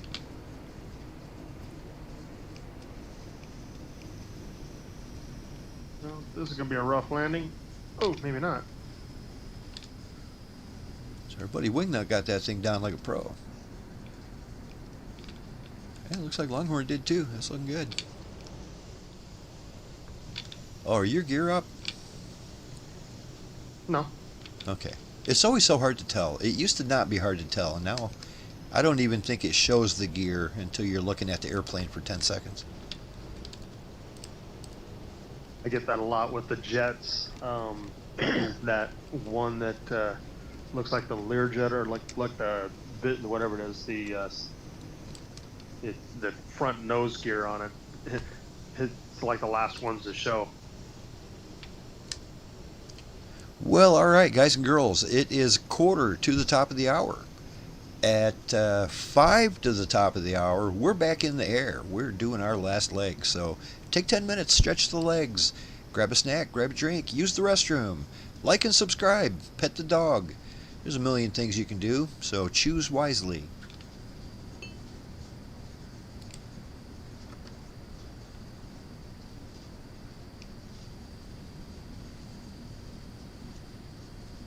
This is a nice looking group here. I love it. Nice little selection of airplanes. I like that gray and orange Longhorn paint job you got there, Longhorn. It's pretty cool. It's different. It's I've seen it in my liveries, but I've never used it, and it looks pretty cool. Looks old-fashioned-y.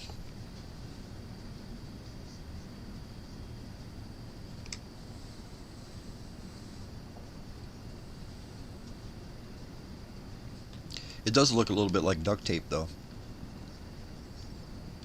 Duct tape. Did your flaps I thought it fall would off look- and you had to duct tape them back on? Oops, too much.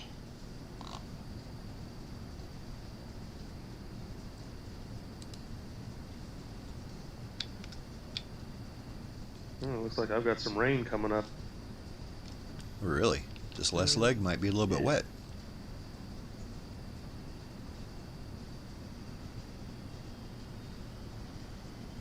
Midlife getting that 17 down.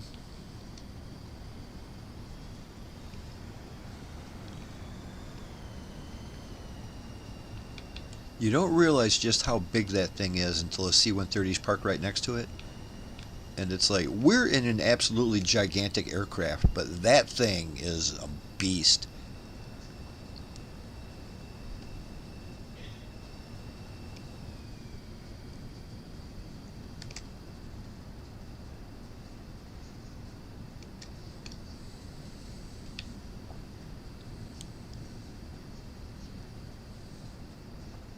I'll be back in a minute. Get me a drink. Same here. Affirmative, me too. I'm going to top off my cocktail here.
Check my fuel here. Plenty.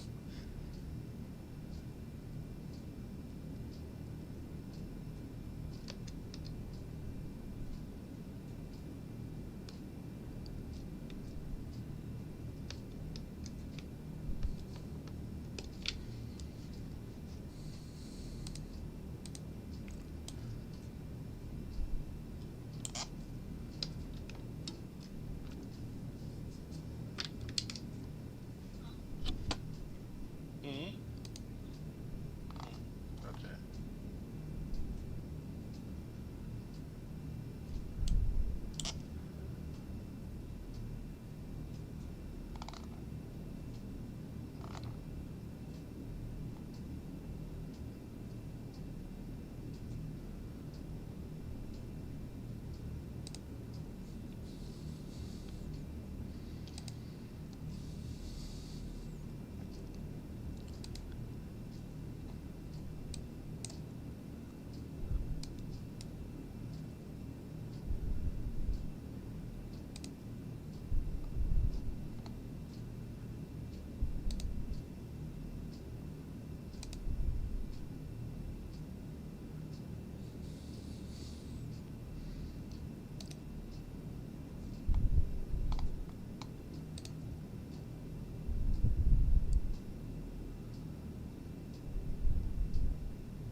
Alrighty, Lazerbolt is going to go ahead and roll back on this runway, and we're out here in 3 minutes.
I just saw the message from our buddy Dustin Crowfoot. That's Crow Air. He's going to go ahead and call it a night. Ooh, got that early morning job going on. Well, good night, Crow Air. See you next time. Yeah, buddy, take care. We're here every Friday, and we'll catch you next time.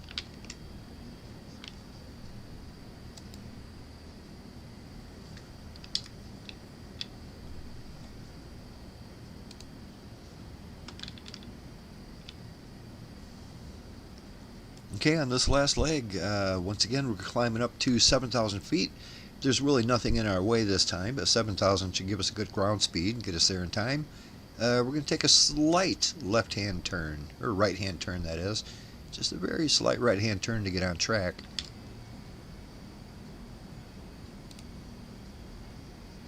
The heading to our next airport is 227 degrees. 227 degrees will bring us to our last stop of the evening.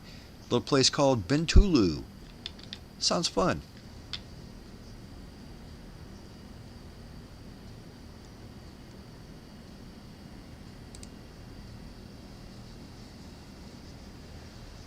One minute.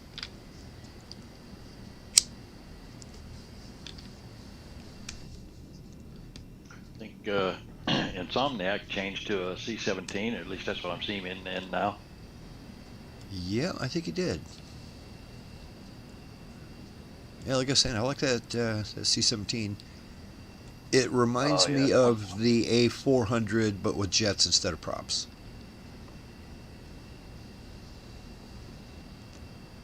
There's a big bird right there. It's a lot to handle.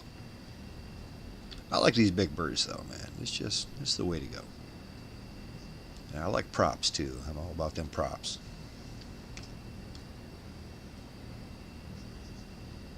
Weird that I'd be kind of old-fashioned about aviation, huh?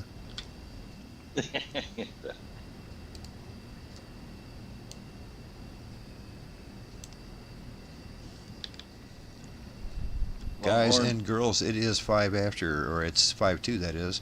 We took our 10 minutes. Let's get these birds in the air.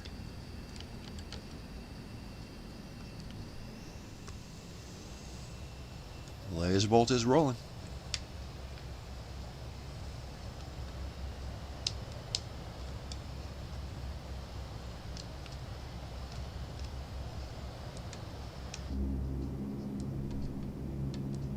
Huge runway. I could take off 3 times from here.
So, Longhorn, did you ever get that rain in game like you were saying? It looks like it was on the way.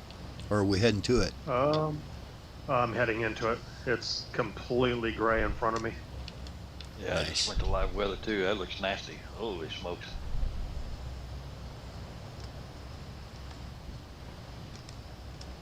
Hey, you got a formation light there.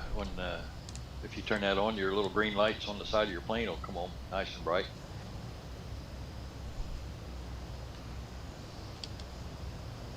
Oh, that's that big knob at the top, isn't it? We can rotate that. Yeah, there's a big, like a rheostat or a big long knob that says covert formation. Yeah. You roll that to bright.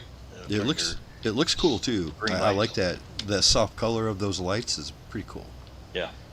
Hey, look, we got a special guest. Look who hopped in. Hey, Travis, how's it going, buddy? Hey, how's it going? I'm not that special. I mean, special to some Well, ways, you but know, I was just trying to be nice. How you doing, man? good. How are you? Good. It's Friday night. Yeah, happy Friday. Sorry I'm late. I got caught up playing some games with some friends I haven't played with in a little while. Oh, hey, that's a good time right there. I love playing stuff with friends. That's why we're here. Hey, we just took off from that last airport, the second to the last stop, and we're on our last leg right now. We just took off like a minute ago. You can catch us in a I'm hurry. gonna jump in as quick as I can. Right on, man. I'm passing through 5,000 for 7,000.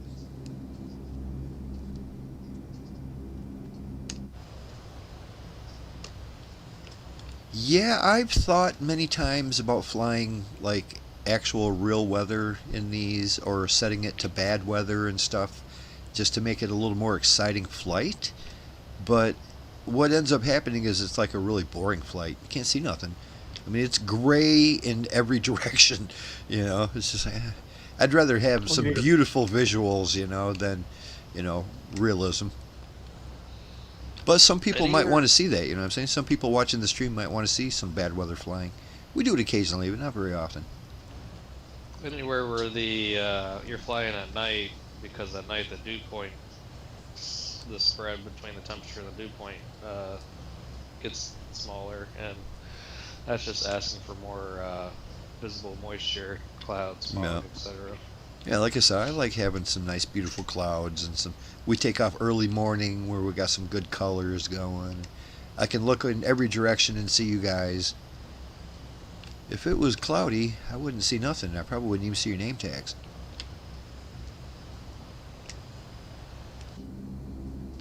Okay, I blew right past 7,000. I'm going to go ahead and hold it here.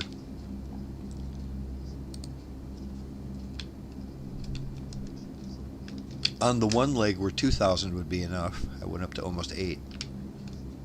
Go figure. Well, that's this old bird here. This doesn't have the ability to just stop where I tell it to.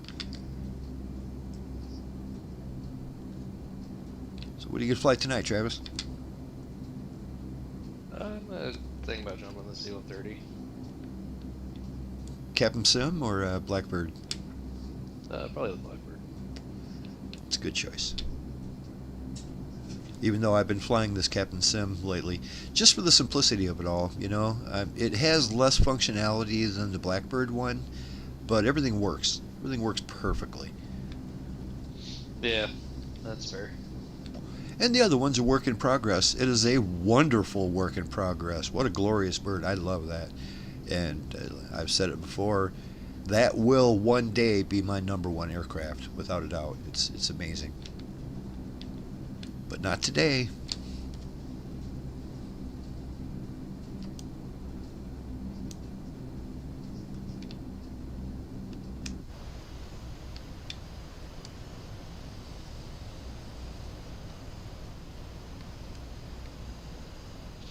It's about to be 172. I almost just clicked fly.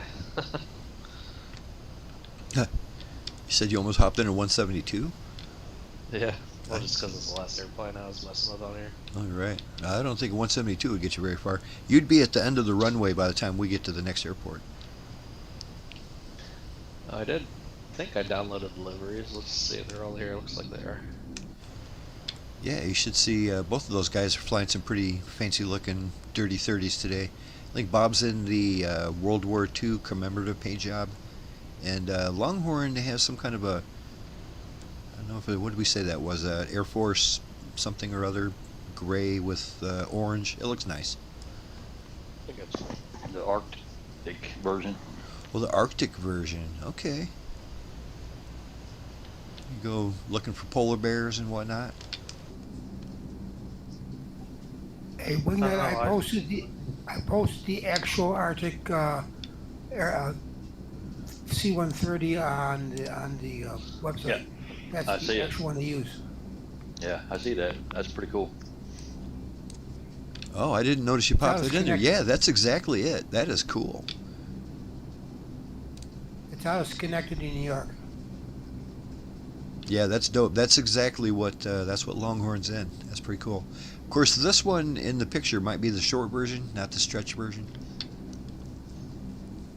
Very cool looking. I love that. Coming in full flaps, ready to go. I bet you that thing didn't jump all over the place when he activated the ILS.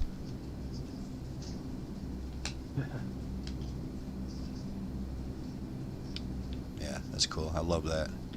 Just what a majestic aircraft. That C-130, obviously my favorite. It's my #1. But you just can't get a more airplane looking airplane than that. That is an airplane right there, baby. They'll never make a better one. It's the perfect airframe. They can't improve on it. That's why it's lasted so long. They're still using it.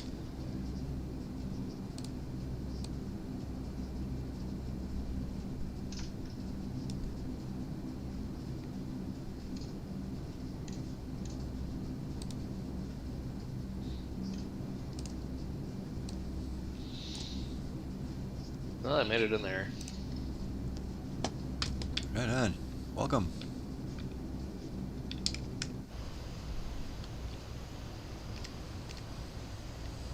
Here you go. I got your name back there. Oh, there's a lot of people here. Let's see, 1, 2, 3, 4, 5, 6, 7. So 8 of us. That's a good At group least. flight right there.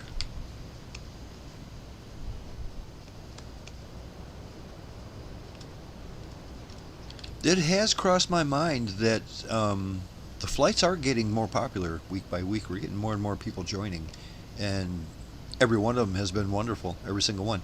But one of these days, there's going to be somebody that's a problem. You know what I mean? One of these days, we might have to implement some kind of a vetting process. I mean, you can fly with us all you want. There's nothing we can do about that. but we might have to vet people coming into Discord eventually. You know what I'm saying? We get too many people in here, and there's always somebody who's an asshole. You know how that is. So far, so good. I mean, we've been having amazing luck with everybody who's flown with us. It's just been great. I got nothing but time in my hands. I can take care of the guys that get on Discord. There you go. You be the bouncer.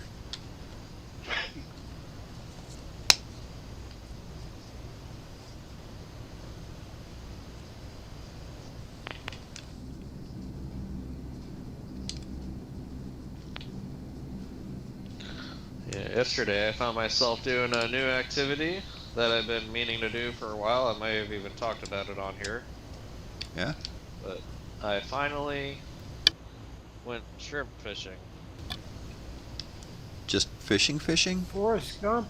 Shrimp, well, shrimping. Oh, shrimping. Oh, And, okay. How was that? A big long dip net, like just, you know, a net on the end of a long pole with a long, like a, kind of has like a long neck, narrow, or like a long narrow net after the hoop net section, so that they kind of get trapped on the end of the thing, and it went really well. I was out really late till like 1:30, but Cool. Did you get enough to make a meal? I got about 3 gallons worth. Nice. Nice. So that's enough to make quite a few meals. Oh, you could open up a restaurant now. No, any more than that. But yeah, it was kind of cool. It, like I said, I've been meaning to do it for a while, so I was That is glad cool. it was a success. And That's something I on never top thought it, of. I got the place I went to is right next to the space center, and there was a rocket launch last night about half an hour after I got on the water. So I was Cool. right there up close to watch the rocket launch. Well, you want to talk about living the dream? So that was already a win for the night, even if I didn't catch any shrimp. Yeah, right on. Cool, man. Yeah, I'm super jealous of that, living right there next to... It's Kennedy Space Center, isn't it, where you're kind of nearby? Yes. To be able to see the rocket launches going off out of there, that's pretty darn cool, man. I don't get nothing like Yeah. that around here. Yeah, hopefully this Artemis launch should be going up here in the beginning of March. I'm not sure if they've set a date yet, but they had their wet dress rehearsal last night, and they said it went well, and they didn't have any hydrogen leaks, which is the main issues that they have with this. Hydrogen is hard to hang on to. It's the smallest molecule, man. It sneaks through any crack available. Even if there's no Yeah. crack, even if it's a solid piece of steel, it'll sneak through that. Yeah, I'm not really quite sure when they when they chill it down or freeze, you know, like, not freeze it, but you know what I mean, like liquid. Well, doesn't it become a it's liquid? even smaller, you know, it's even wants to get out easier, I guess. Right. So Well, that's one of the things, hydrogen is the most abundant element in the entire universe, but it is not the most abundant element on Earth, not by far. Like I said, Earth has a hard time hanging on to it. In just the universe as a whole, it's everywhere. It's fucking everywhere. But Earth has a hard time hanging on to it. It's really light. It goes up into the atmosphere and just gets picked off by the solar wind. And any container we make to try to hold on to it, it escapes. Because the molecules just go in between the other molecules and it just seeps away. It's really hard to hang on to. Apparently, when I was doing some research on this a couple years ago, I heard that there's a massive deposit of it here somewhere in the United States. And they just have it's a underground deposit of some kind, and they've got a big giant stone slab over the top of it to try to keep it in there, So they got it when they need it. Huh. Plus, luckily, it's not hard to make. It's real easy to make, yeah. but it takes a lot of electricity. Yeah. Electrolysis, yeah. It'd be cool if we could find a better way to make it more efficiently, but honestly, the fact that it's so easy to kind of make it that way is maybe not so bad either. Like, Right. in the current scheme of things, we kind of are But it, lucky that like you just add, cathode and anode and some water, and you can make it that and some electricity flow. It's kind of crazy that it's that easy. but it's just the unfortunate thing about that is you do hear a lot of talk about these hydrogen engines and how efficient they are and how they only release water into the atmosphere and blah blah blah. But it's still inefficient to use that electricity to create hydrogen and then use that hydrogen in your car, which basically converts it back to electricity to run the motors. That's super inefficient. You might as well just use the electricity in an electric car. If you're going to do that, skip the middleman, and it's way more efficient to just have an electric car. And I'm not some big Tesla fan about electric cars, whatever. I could take them or leave them. I don't care. You're not going to get my Camaro off my hands, you know what I'm saying? I'm going to drive that thing until the day I die. I'm going to drive a combustion engine. But when it comes to electric cars versus hydrogen cars, I mean, it's super efficient using hydrogen, man. It costs too much electricity to make it. You might as well use that electricity to run your car. It's a sad truth. I wish hydrogen was as magic of a solution as some people seem to think it is. I wish it was that way, but it is not. Oh, we'd be using them in airplanes. It's you can't think of a better fuel to put in airplanes, really. Oh yeah, especially Quick since question. it can explode. Quick question, where is the biggest amount of hydrogen located to the Earth? Water. To the Earth? I think on Earth it's some mountain range No. near No, Colorado. just regular hydrogen, no water. Oh, I'm guessing the biggest sun. amount The sun, I guess. Yep, sun's it. Yeah, I was going to say that thing is. Yep. It's the simplest, easiest molecule. At one point, the entire universe was just full of that and pretty much nothing else, until it started combining, and fusing together and making the heavier elements. But like I said, a lot of people think that since it's the most abundant thing in the universe, that it's all over the place, and it really ain't. It's not uncommon on Earth, but it's not super common either. I mean, really, we need to make it because it's hard to hang on to. The sun took it all. Yeah, that's kind of true. Yeah, the sun got the major All those majority of it. stars. It's converting it into iron as we speak. Oh, the irony. Nice. It's good to see you, Travis.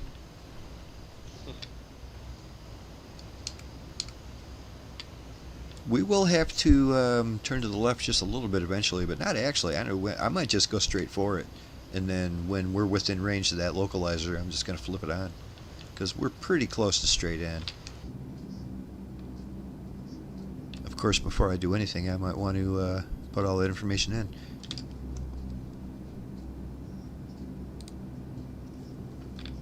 Yeah, our last stop of the evening is Whiskey Bravo Golf Bravo. We're coming in runway 17, guys. Count on that. Runway 17 at Bintulu. Bintulu's a pretty big runway, about 9,000 feet. That's huge. And it has an ILS frequency of 108.7. Write that down, 108.7 on that ILS frequency. The course heading for that runway is 168 degrees magnetic. 168.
So Longhorn, you said something about you used almost 100 gig. That was on your unlimited plan?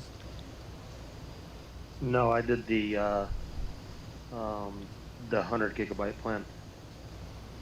Okay, So it was is that what used to be the 50 gig plan? Now it's 100? yeah, yeah, yeah. And They doubled it it's for the still same only for the same price. 50 bucks. Dude, that's Well, man, I can't well, wait to go camping. I'm never going to use that much. That's amazing. well, because I have the Generation 3 for my home internet. Mhm. I got the 100 GB for $25, but because I didn't turn it on until February 8th, I think I turned it on, so it only cost me like $13 for that 100 GB. Good lord. That's can't do better than that. I mean, really, I thought I was getting a good deal Nope. when it was $1 a gigabyte. 50 bucks for 50 gigs.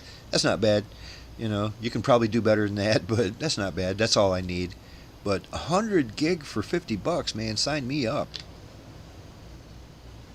That Yeah, well, might not the last one me thing that too they long did, at home. It wouldn't last me too long, but when I'm camping, that's plenty. That is plenty. I could do a week on 50 gig, so 100 would be fine. well, yeah, we go through about 800 to a terabyte per month at home, but figure my entire house is like got security cameras and smart lights and streaming TVs and Oh, the whole computers smart and everything house else in thing. it. Yeah, so when I saw how much we're using here, it's like, well, shoot, is 100 GB going to work? It's like, yeah, we watch probably 2-3 hours of TV every night and watch the Super Bowl and Yep. basically didn't run out. But the one thing when they doubled the price or doubled the speed or the data from 50 to 100, they no longer have it where you can buy the gigabyte after that though. So what it'll do is if you hit your 100 GB limit, it'll go back to the default slow speed, which is only 500K. Unless you go ahead and bump it up to the unlimited plan, which is still prorated, so you'll still get it at a reasonable rate. But you can't go like, let's say you only need an extra few gigabytes, you can't buy it by the gigabyte now. Okay, so what happens when you reach that 100 gig? It drops your speed down to the 500 kilobit speed. Okay, to the regular, like, Yeah, unlimited. the standby speed. Okay, I mean, I guess that's fair. I've never used more than 50 gigs, but I always felt good in the fact that I was paying 50 bucks for 50 gigs, and if you used more than 50 gigs, it's a gig. It's $1 a gig, you know what I mean? If I use Yeah. 52 gigs, they charge me 2 extra bucks. But they don't do that anymore now, huh? Now they just, if you go over that 100, it drops you down to nothing. I'm not worried about using more than 100. That would be amazing if I did. That's interesting, Guess though. they Yeah. want you to upgrade to the unlimited, probably. Yeah. Yeah, you can upgrade to the unlimited, and it's prorated too. So we were prepared to do that if we had to. Being in the middle of the month, I think I looked up what it was going to cost me to upgrade, and the day I looked it up, like it was like the 13th or 14th, it was going to cost me like another 30 something dollars to go ahead and go to the unlimited plan, but I didn't need to because I didn't use the 100 GB.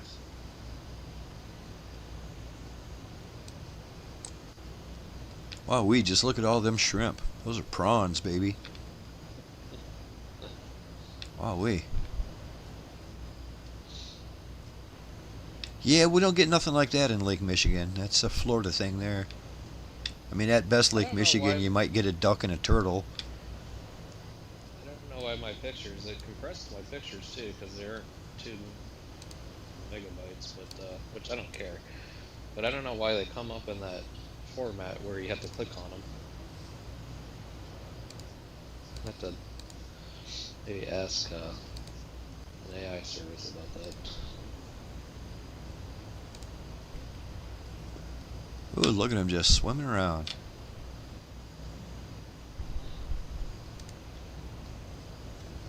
Are you on a kayak or Yeah. something? A canoe, kind of like a Canoe. one that you can put a motor on the back of it. And I have my electric motor back there. Oh, My look at electric that. That's motor pretty. is also running the lights in the water. Was that early morning or late evening? That was probably an hour or two after sunset. Pretty cool.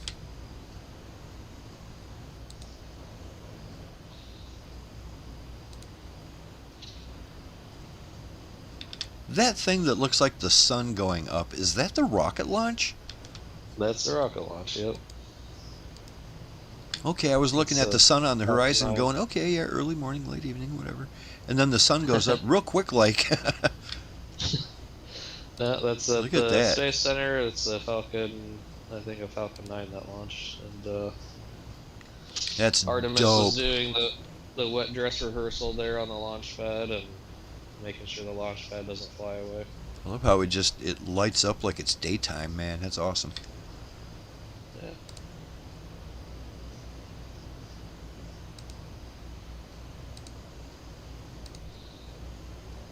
Yeah, it's really kind of cool with the clouds and stuff. How it gave like that silhouette effect, or you know, and the what do you call it? The like light rays and stuff that go through. I forget the term for that. Yeah, that's super cool. I like that. Starburst. Yeah, maybe. I'm guessing we're getting real close to within 30 miles here.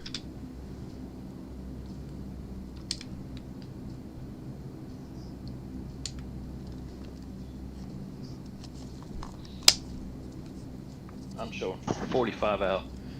Still that far? Okay, good. All right, don't have to worry about latching onto that ILS just yet.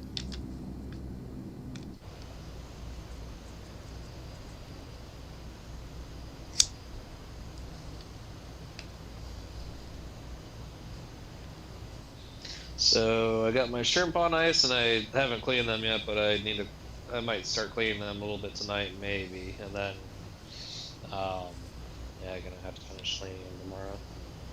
Have a big boil or something. Yeah, I'll end up freezing quite a few of them, and there's some pretty big boys in there. I saw that. I mean, Yeah, They're that's at least a definitely, jumbo prawn. yeah, there's quite a few of them. I was trying to, since there were so many of them, I was trying to aim for a little bit more of the bigger ones, and yeah, I went to a grocery store today, and for the wild ones, they're asking in between $12 and $20 a pound. It's like, damn. Probably got myself $100 worth right there. Yeah, you saved some money right there for sure.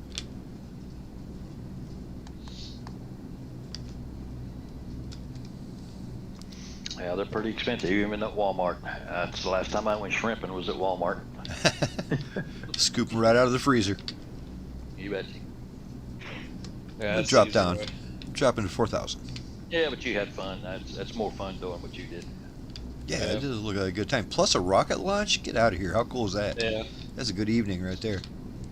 Well, if I go a handful more times, then I'd probably get my money back, like the lights you put in the water, because you want to put lights in the water close to the, what do you call it, the ground, the seabed or whatever, and because they don't like the light, so what it does is it pushes them up away, like towards the surface, and makes it easier to catch them. So those cost a little bit, the dip net costs a little bit, and it's going to take me at least a few more times to recoup my money on that. But when it comes down to fishing, especially these days, you almost never get your money back out of it. So No. I'll be happy if I mean, just if your I break license even will on cost it, you more I'll than be- that. In Florida, it's not that bad. It's $17 a year if you live here. Right on, our buddy Insomniac. That is Matt, he says in the chat. Greetings, buddy. Nice to know your name.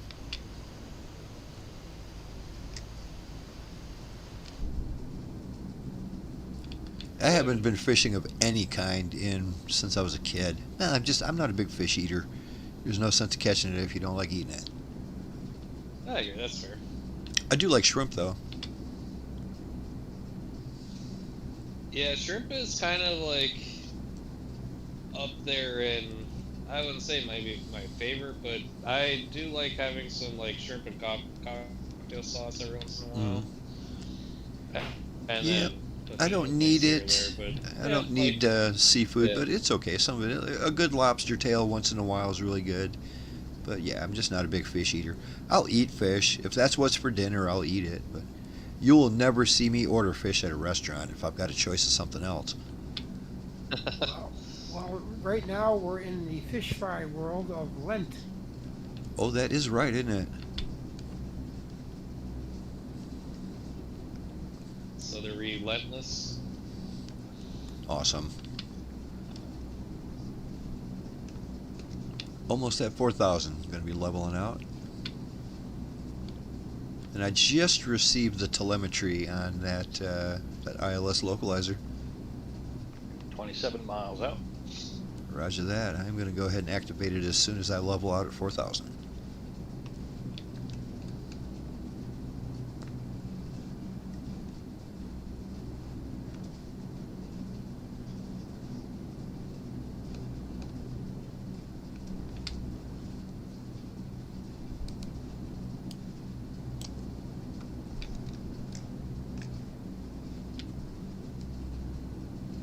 ILS, bring me in.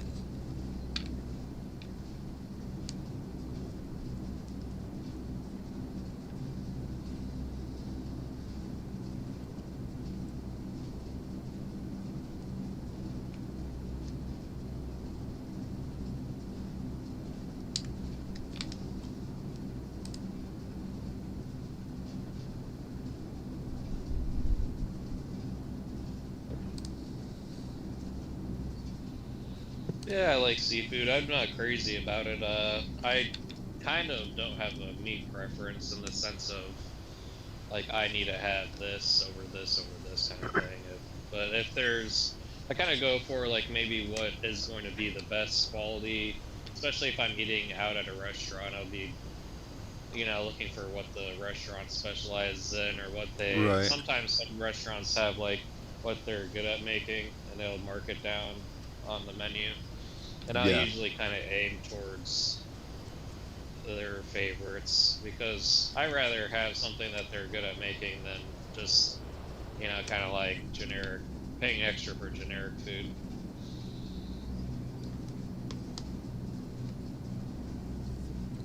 Well, I have picked up the glide slope. I haven't latched on yet.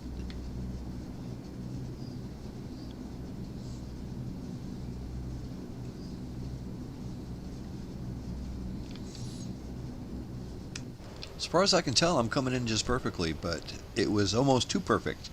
When I activated the ILS, my airplane did nothing. But I think it's because I'm already pointing perfectly. We'll find out soon enough.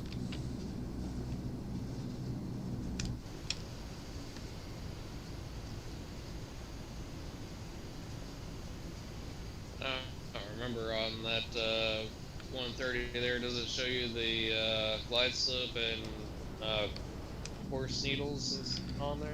Oh yeah, yeah. I'm still to the left of the actual course. But like I said, I when you activate it, it turns you at like a very specific degree towards the line, and I think I was already on that perfect line. You know what I mean? So it didn't do anything. It's just going to let me cross the path. As soon as I cross the path of the beam, it should turn me on final. I'm not on final yet, but I should be soon, I think. Guess you'll find out soon. I'm about ready to latch onto that the glide slope, so I'm kind of hoping that I turn final before that happens.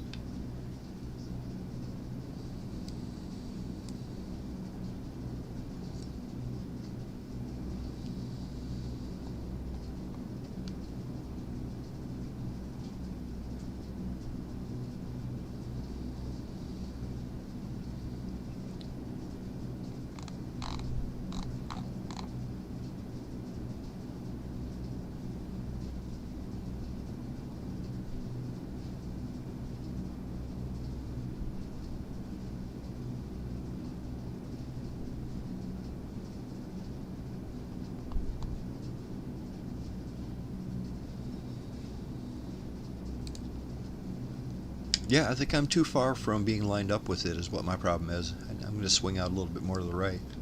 Looks like you guys got the right idea.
Either way, if I latch onto it now, I'm above the glide slope. That ain't good.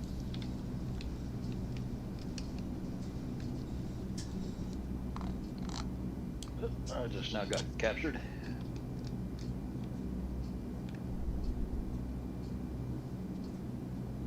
And I'm 7 miles out.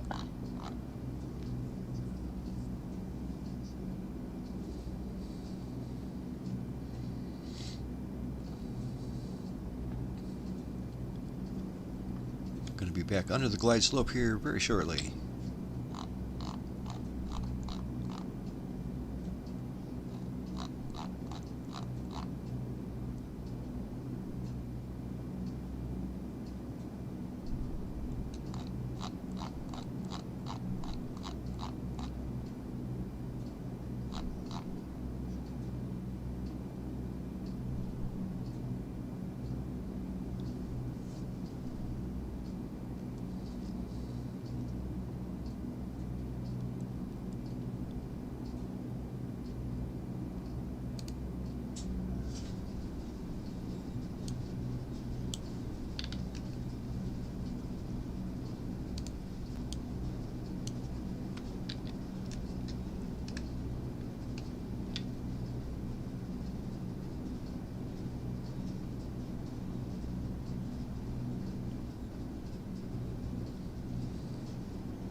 Well, the first two airports took me to the left. This one's taking me to the right.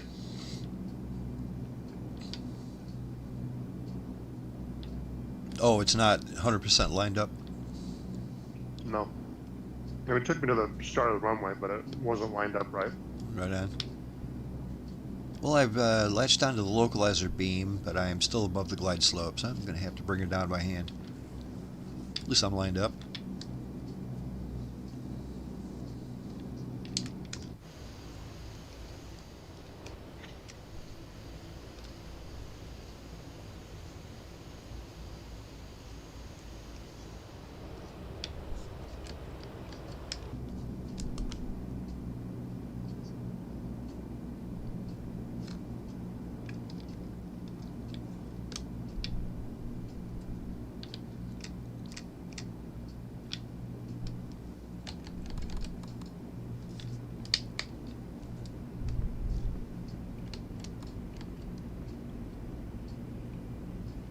I suppose I better put my gear out. I'm only about 2 miles out, but I'm going real fast.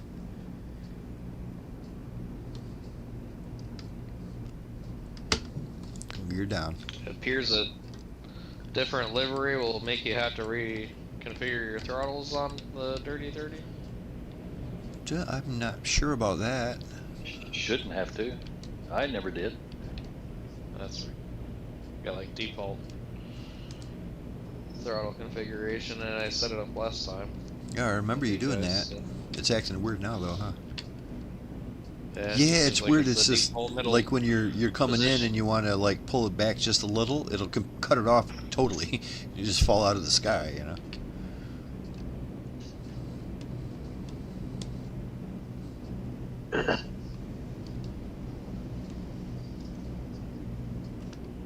I'm gonna taxi down here to see what the terminal looks like.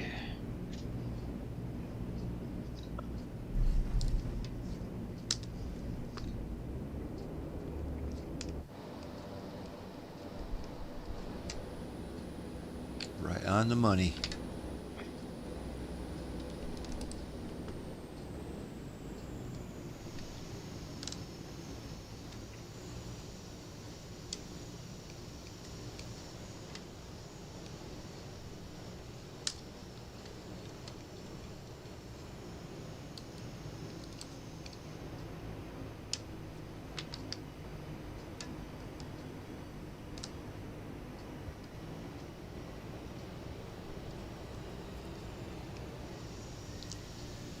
It's a nice looking landing there, Matt.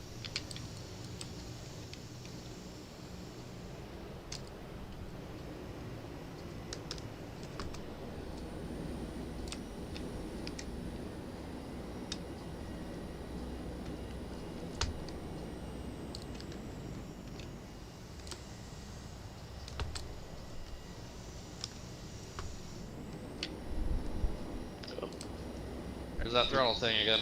Yep. As soon as it goes back too far, you get nothing. Hey, you hit that center line though. It looks good. I like that paint job too. That camo. Nice. I try to do something a little different than what you were saying.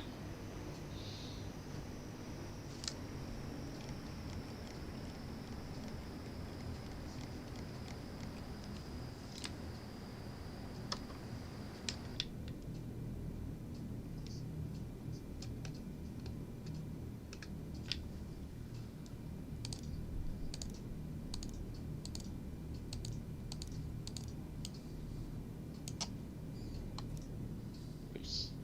That was the wrong way.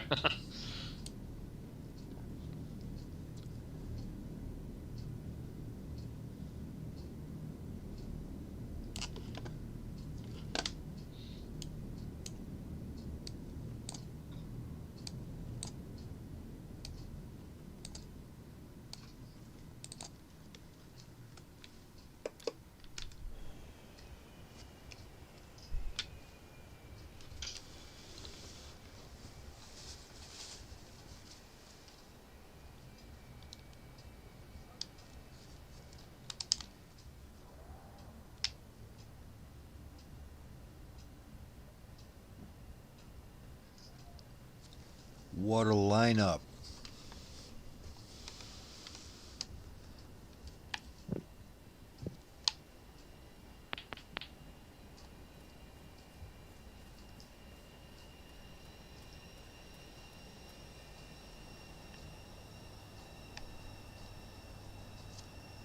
That is a real nice looking group of planes. Beautiful.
Bob, you said you went and checked out the facilities here. Anything worth seeing? Looks Nah, pretty plain pretty looking. generic down there. Yeah, I just taxied down there to take a look around. It's nothing special.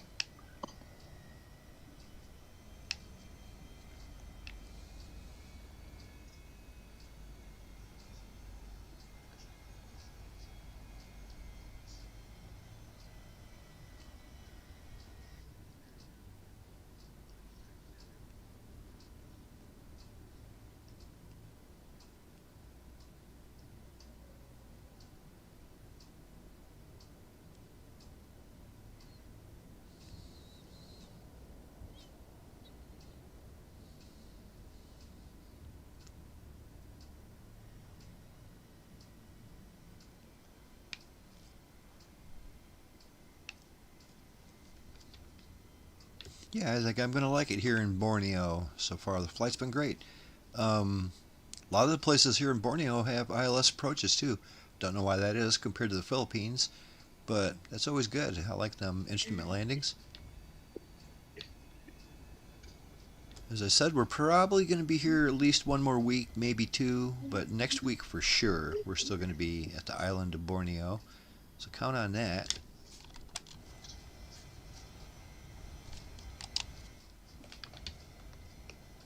And I think we're going to call it a night right here, guys. It was a blast. I really enjoyed flying with you, like always.